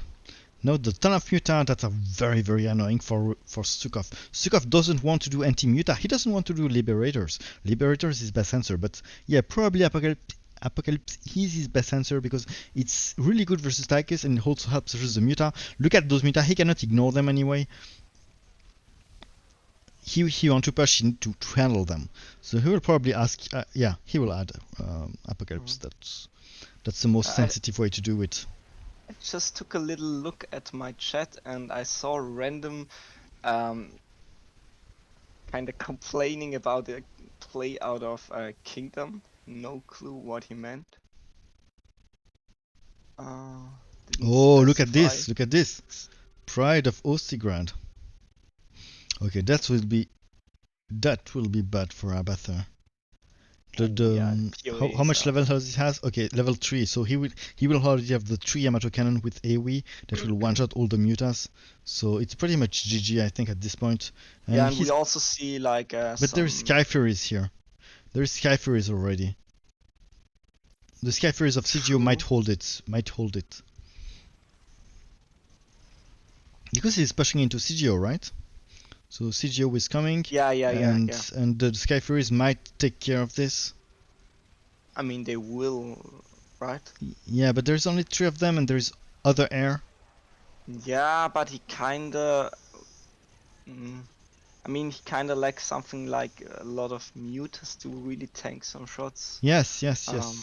But he still survives with the like. Yeah, he still survives, so that's a problem now for Tychus. Who have Vega, who can control it actually. Maybe they will mind control this one if he micros. Micro, please. I mean, he probably. He missed micro that was an opportunity to take it. Vega okay, I think it's done here. I mean, look at this stack. Now it's over. Reynard, there's nothing Abathur can do. No, there's nothing Abathur can do. I think it's GG here. Yeah, this should be GG. It was a very good game. Well played. GG. Well played.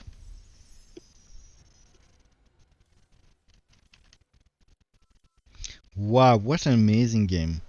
I mean, top team dominated the game from beginning to end, but man, this resistance was extremely impressive. And bottom team fought so hard. It was a 20-minute game, so it was not one-sided at all. I'm still wondering how they did it. And yes, it was interesting to see the kind of mirror matchups. Abathur versus Mengsk in both sides. Very different way of playing it. A lot of Sky Furies on one side, a lot of tanks on the others. I just 1 second. I just lost a connection to Twitch with my OBS studio. Sure. Okay, I'm back online. You're back online. Oh, amazing game. Amazing games for sure. Yeah. I mean, I'll check the sound of my stream to see if it's good. Put it back.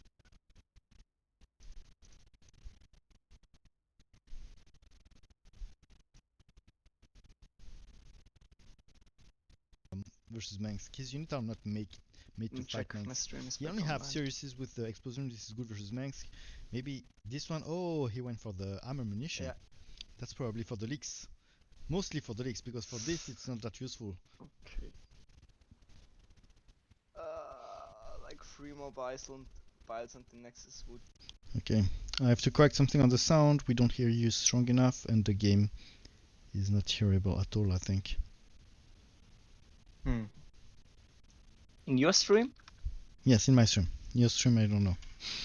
Your stream is your problem. I don't want to get involved in this. It's already hard enough to Maybe to- maybe better. No, I mean I never stream, almost never stream, so I don't have a good configurations, and it's an amateur stream. But I think I corrected it now. Well, let me take a look at your stream.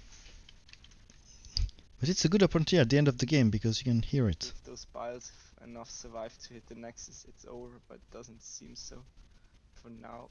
So right now we are hearing the game again. The end of the game.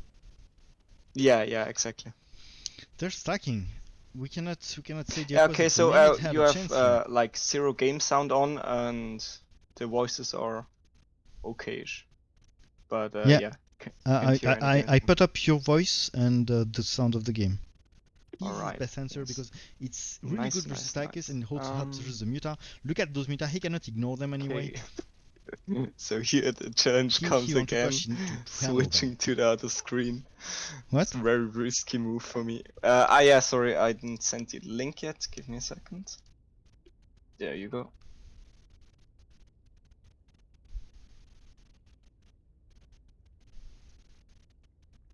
Kingdom, no clue what he meant.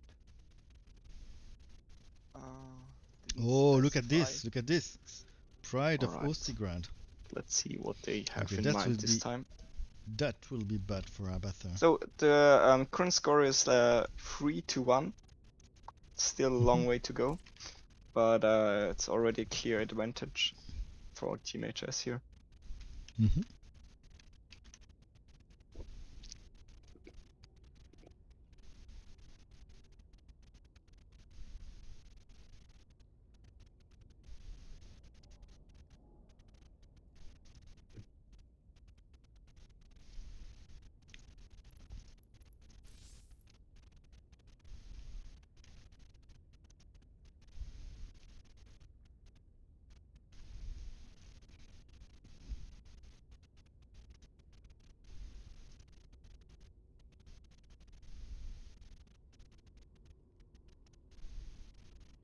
Alright, so the lobby's already open.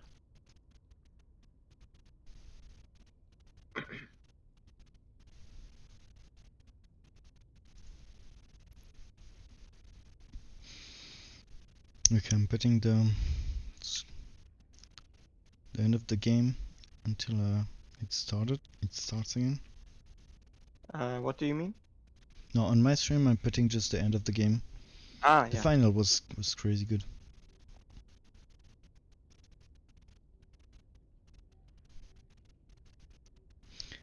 Let's join the lobby.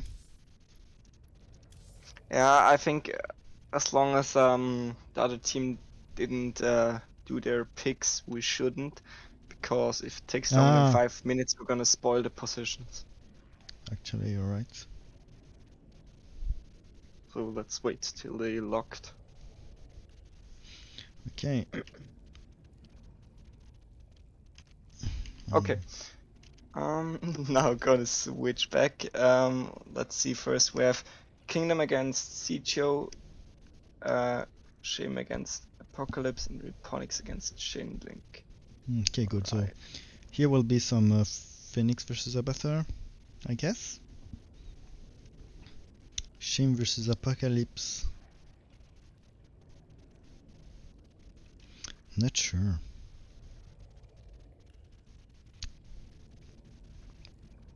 Apocalypse like to play the Haka a lot. Random just wrote me So that I should remember to change the screen. Yes. It has come that far already that my viewers keep writing me, change it, change it. Yeah, Oh, change it, change no. it. Oh, terrible mistakes there.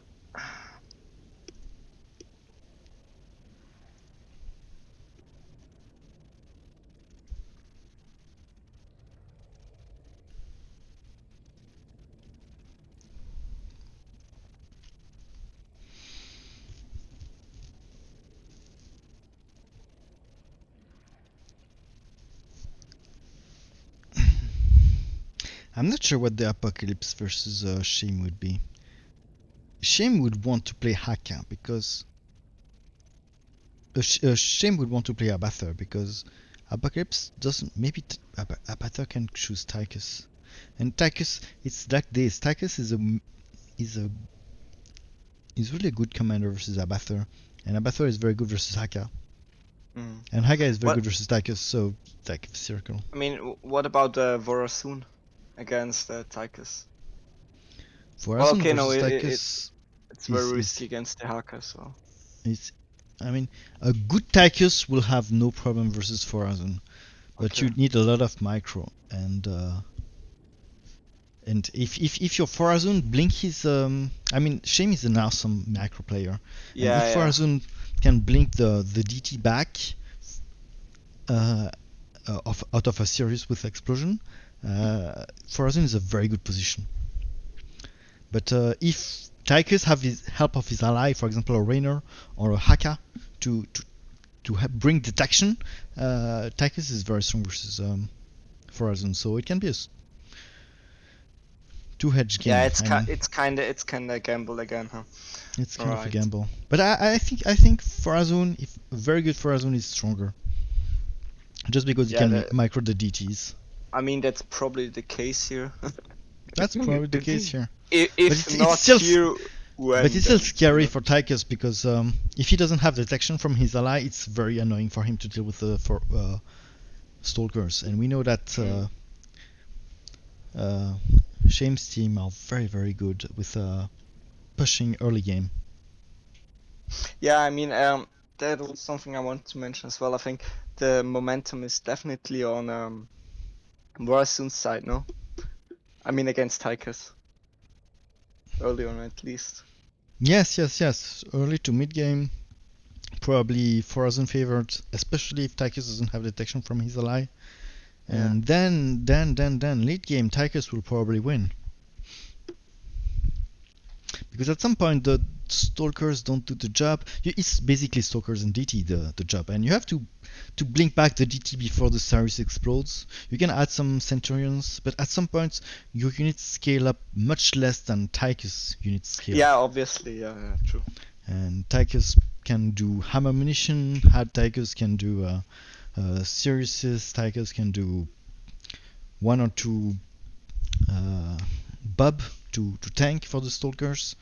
Tychus has a lot of tools that can take over the game mid to late game. Yeah, I mean, it's probably like, what commanders are there that like really scale better than Tychus? Maybe Alarax Ascendance, or how is it called again? Ascendance exists. I don't use them much. Yeah, I saw some incredible play with them, to be honest, out of Shame. Anything that has AoE scales a lot. Rainer's Viking scales a lot.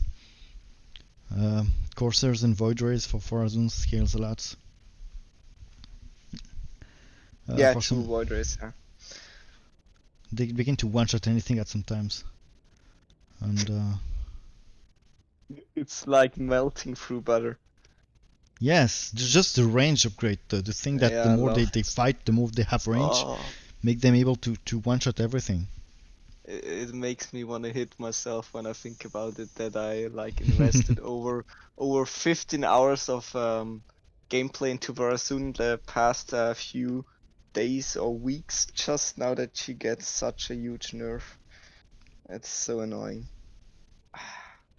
I was like planning on using her in the next tournament, so I went try hard like I never did before. I by now have like 150 games, something around that, and With Vorazun? yeah, and I played her the first time like 2 weeks ago. So oh yeah, you tried hard. yeah, I was like really grinding her just so that like Shane told me, what was it, 2 or 3 days ago, like Mercy is gonna get a big nerf, and I was like, what? You can't be serious. No, I mean, seriously, I was I was talking to basically everyone I know on the Discord server if he has any kind of power to stop this. I was talking to Pax, I was talking to Insane Smoker, I was talking to Feralan, but yeah, it was just, it's a decision, it has been made, and it will stay like that. Sad but true.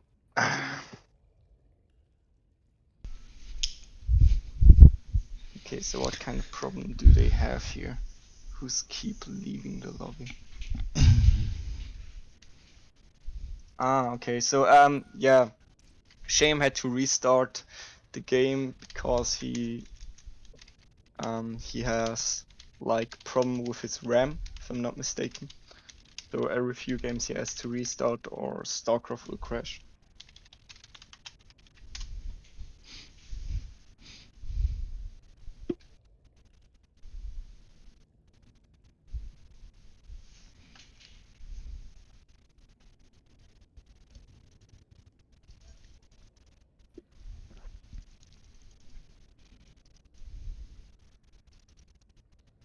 How is that unprofessional?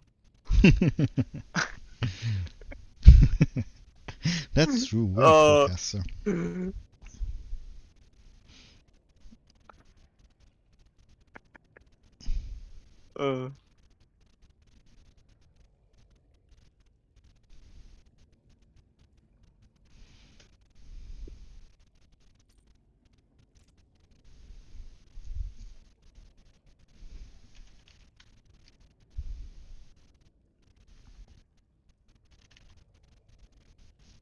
Wait, what? I'm the host?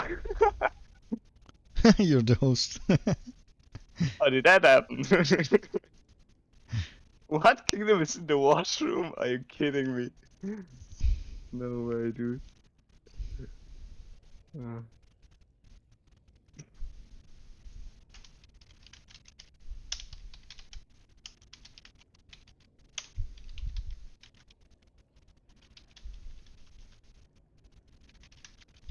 Yeah.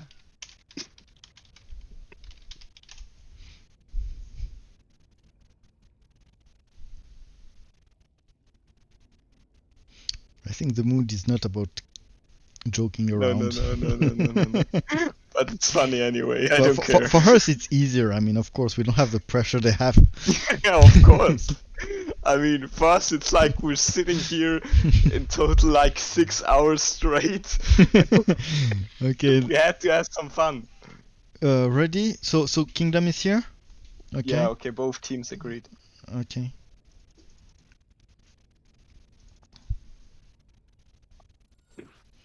Okay, So third game.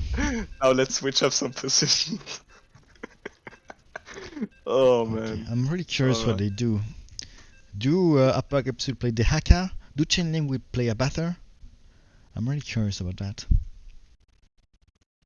They try to surprise us here, and I wonder if they play off race or not. My I mean, chat is CGO is really harder to liking predict. me. Man. My chat is really provoking me. Finger wrote, too much gameplay, bring us back to the band screen. Oh, such a jerk, I love it. Yeah, Oh, guys. I will hear that for 1 year now. You'll yes. see. Alright, I'll let you do the intro. Okay. So we have on the top team we have Forazon who is playing versus Reynor. Oh, Reynor, same matchup than first game again. So Reynor favored for sure.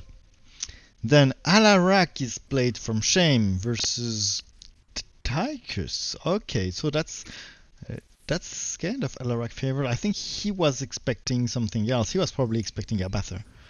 And here we have Carax. Okay, there are some shenanigans on both sides. No way. Carax Mixing it up. versus Mengsk, and weirdly, Carax is pretty decent versus Mengsk.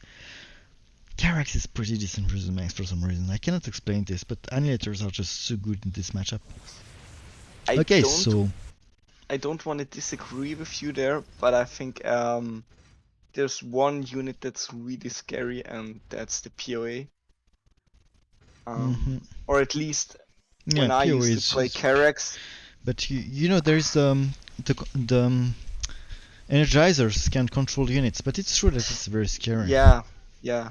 Maybe I was just too bad of a Karax, but let's No, it's a just tricky say, matchup, and late game Manx Queen for sure. But yeah. I it's think it's very tricky.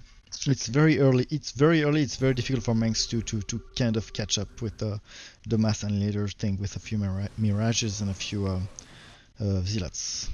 Okay. Yeah.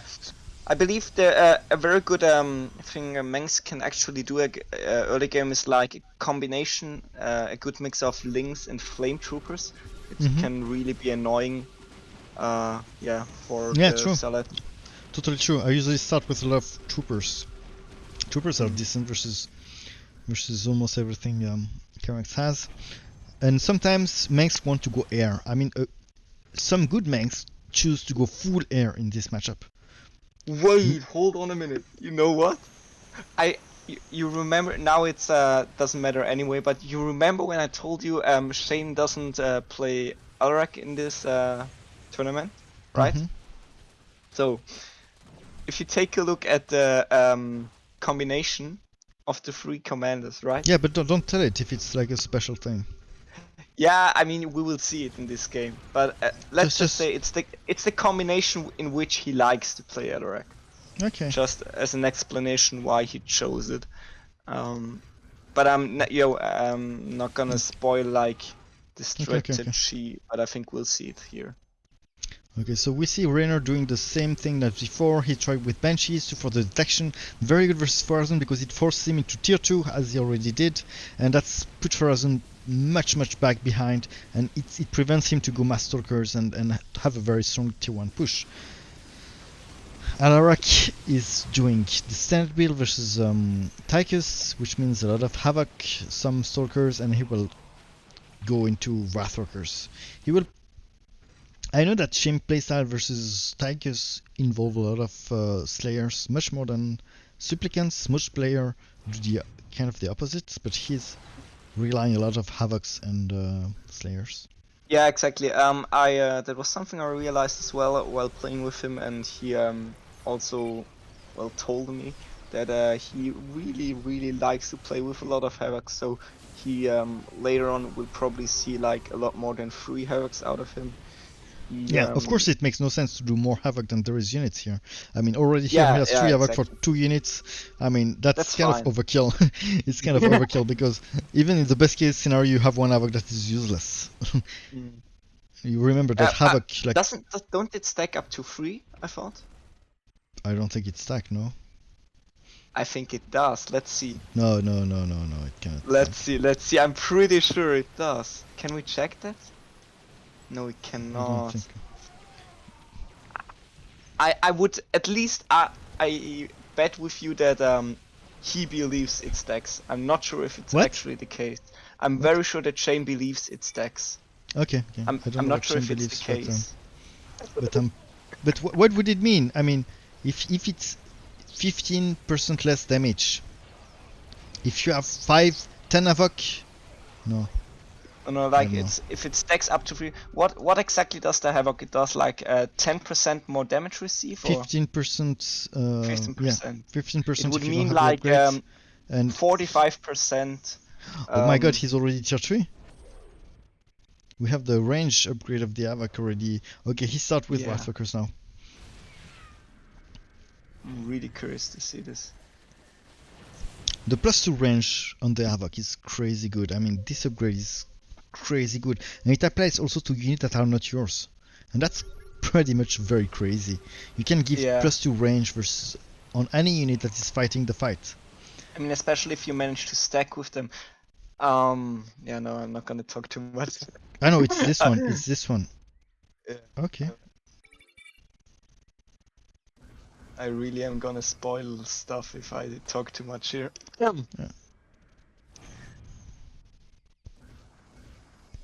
Yeah, so see, we see even more Havocs now. He really likes them. Crazy to see. Yeah, but 4 units for Havoc, that makes sense, right? Yeah. Versus yeah. Tychus, Havocs are very important. Much more than in other matchups. Okay, Raynor is doing the same strategy. Not a lot of Marines. I'm not sure why he doesn't use Marine. Maybe he's scared of late game Dark Templar. I'm not sure. I mean, DTs are good against Marines, but Not that good. yeah, especially yeah, exactly. I want to say like it's not a reason to not go for them at all normally. They tend to I'd say. overkill Marines. Hmm. Okay, this is a ground banks, so he did a lot of troopers. That's very good versus everything he has. Okay. Carax is so doing a lot see- of annihilators. That's very good.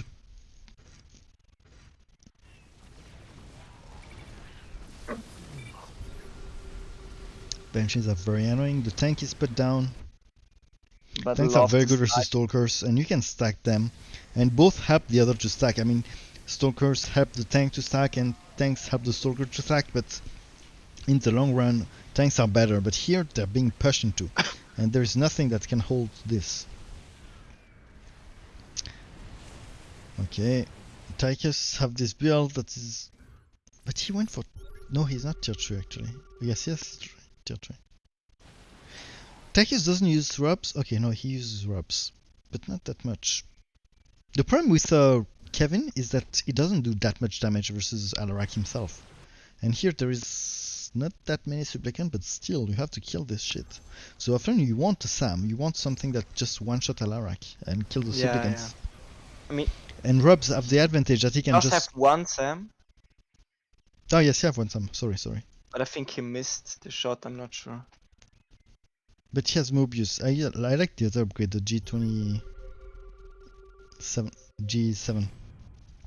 The rub is very good because also it can just hook into the supplicant's wave, and that's also that's very, very good.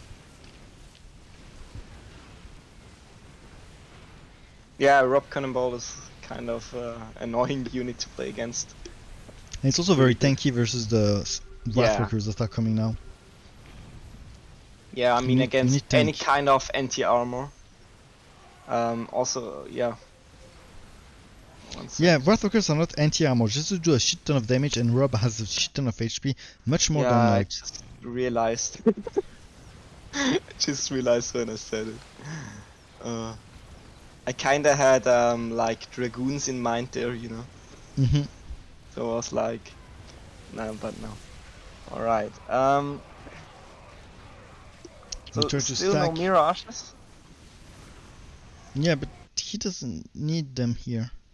I mean, maybe he wants to lift the 2 tanks, but that's pretty much it. That was my thought here because, you know, like Raynor lacks a lot of anti-air at this point. I believe he has some banshees out. He could lift the tanks. Maybe it would be a nice addition. Not sure. I mean, like you said, it works as well without, but. All right. Yeah, so we see the stun of Sam on Alarak there, but the supplicants keeping him at the good use of mirages is also to allow tier 3 units. At some points, as Carax, you want to add Colossi, you want to add carriers, and you cannot do this until you have like 10 or 20 mirages. If you start Sky Furies before you start mirages, you're basically dead. Sky Furies counter almost every unit of Carax except Immortals. I mean, Annihilators. Okay, mate, very shortly. So with the 5-minute delay about our discussion, Random just wrote me that the Havoc stack even above 3. He has tested it. Up to 90%? What? What? Yeah, he I didn't know that. Me neither. I thought it's like at 3. I mean, I was kinda sure after I played a lot with Shame that they do stack, but I didn't know it's like... Wow, that changed a lot of things. Yeah. I mean, you can see how fast all those units are dying only against 3 Wrathwalkers. It's not that crazy of an amount yet. Okay, so now we see Colossus out of Onyx as well. This Okay, will this yeah, is a break the crazy bunker. stack. This is a Yeah, crazy stack, and the bad news is that it's pretty good versus Raynor's army. You know that Wrathworkers are very good versus tank in general, all kind of tanks, Nova's tanks, Swan tanks, Raynor tanks. So here there is nothing that he can do to really stop it. It's really unlucky for Raynors to be leaked into that's GG. Wrathworkers. Yeah, GG. No way they're gonna bad manner. Oh, come on, guys. Okay, GG. Very good game. GG. Very aggressive play here. Yeah, but I liked it. I really did. It was a Right. short game of all the series, right? Yeah, by far. I think every other game was like 20-minute plus, if I'm not mistaken.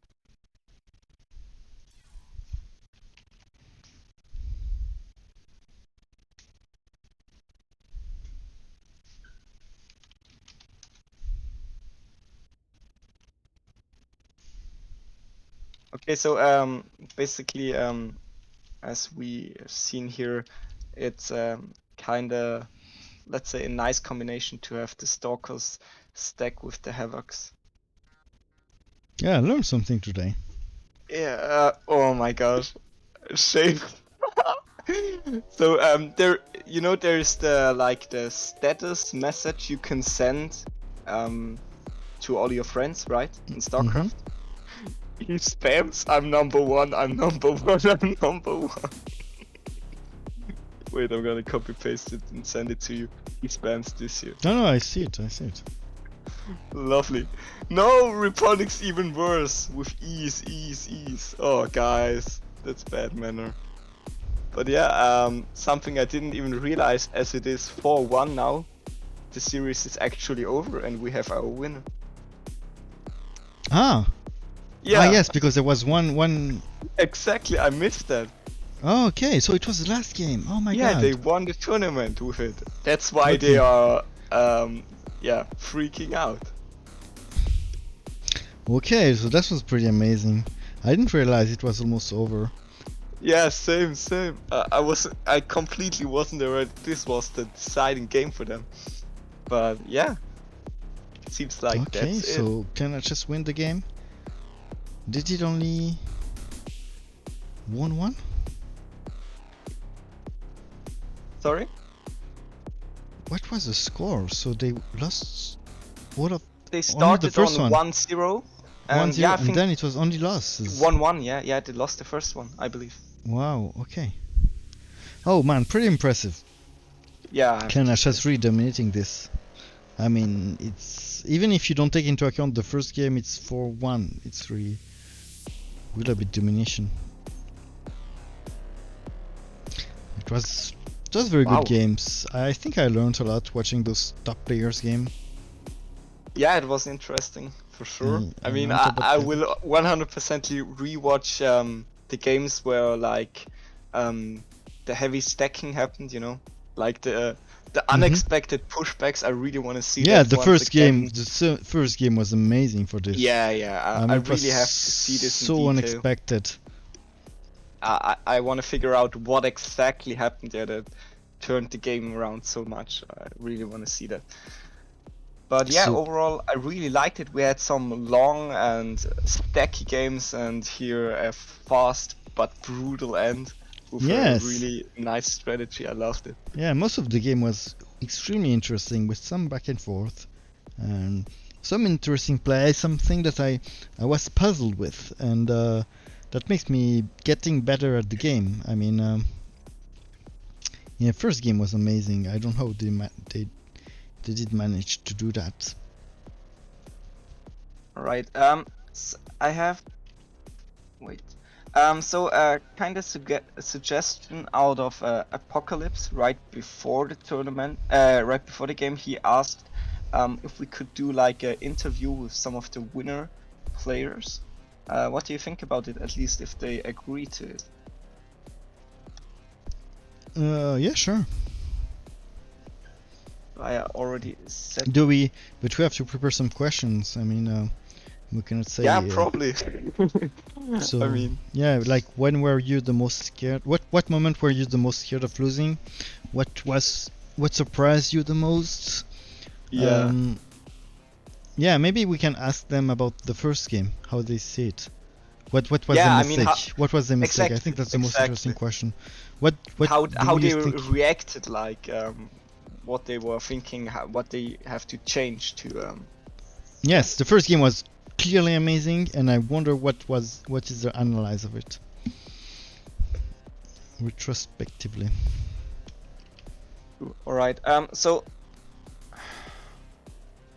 let's see. So we 100% can't get Shame into the Discord because Discord is banned in his country. So maybe we can get like Reponics or Kingdom. Don't have an answer yet.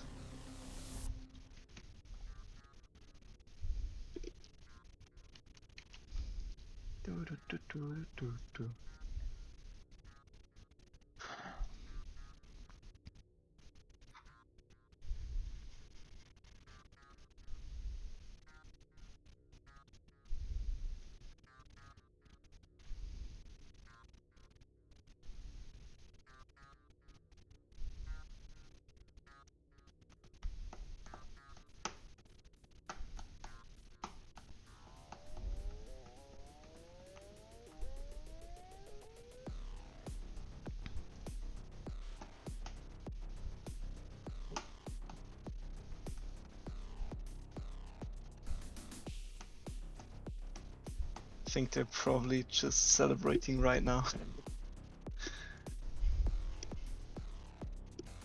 Let's see Okay. if we get an answer. If not, then we can end it. I think it's not that important.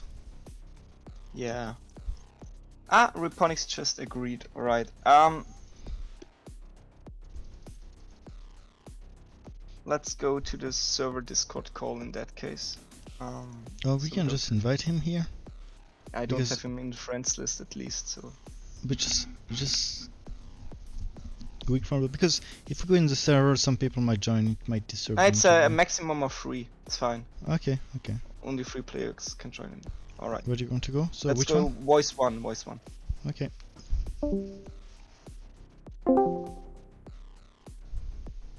Alright.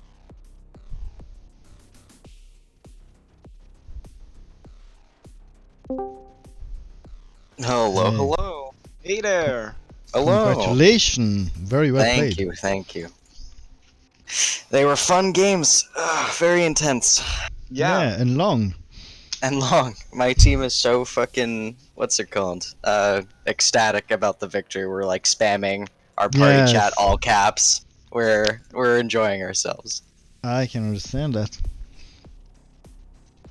Yeah, it was very impressive. Thank you.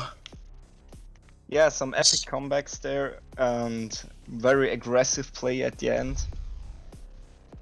Did And it also surprise some, anyone that we decided to choose Alarat Karax? Well, not me. Not Carax, you, yes, for sure. Carax, for sure. We're hoping to catch some people off guard with those two picks. Yes, because we but know I that they're think- widely regarded as terrible commanders. Yeah, sure. I think in the whole series there are some pretty much attempt to surprise the other teams. Some people like changed and went off race a lot just to try to win some games. You know, you gotta keep them on their toes. We were For pretty sure. much impressed by the first game. We didn't understand what happened because you were pushing so hard for the whole game for so long, and at some point they just managed to stack stuff. The What Dahaka stack kind of Yes. threw us off. What do you think were your mistake here? What do you think? I don't like to place blame on other people, but I think that more wraiths were needed from Kingdom personally. Yes. We needed to utilize the fact that none of them had anti-air for that moment more than what we were going for.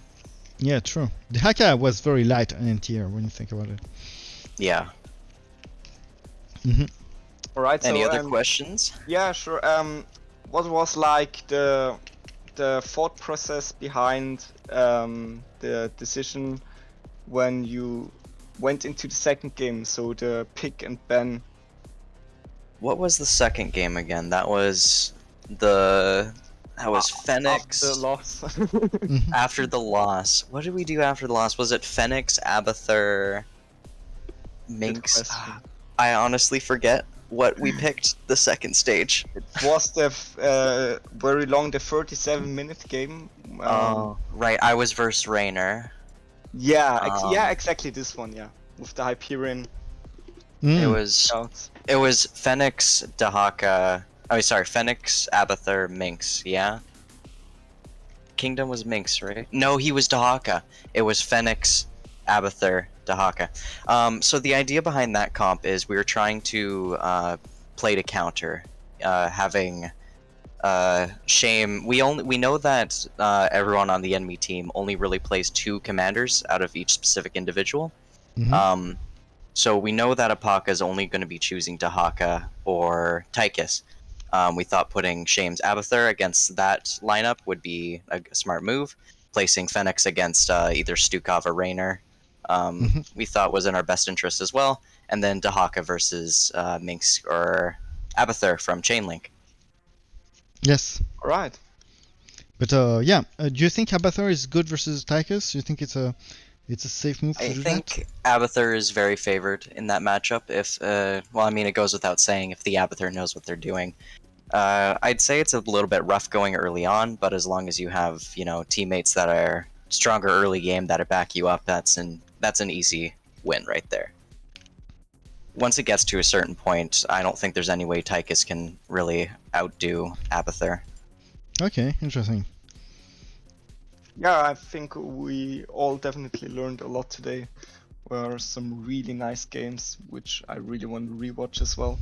Yeah, and I hope that people did. Like, we just want the community to, grow, improve. Yeah, yeah. We think Yes. that if people can take from the streams our gameplay, Yeah, yeah, that's the way I you don't know learn, where I'm right? going with that. That's the way you learn, right? I mean, Yeah, that's the way I exactly. learn actually. Do you think that Yeah. you have different play style between you and your opposite team? Do you think you Um, play differently? I think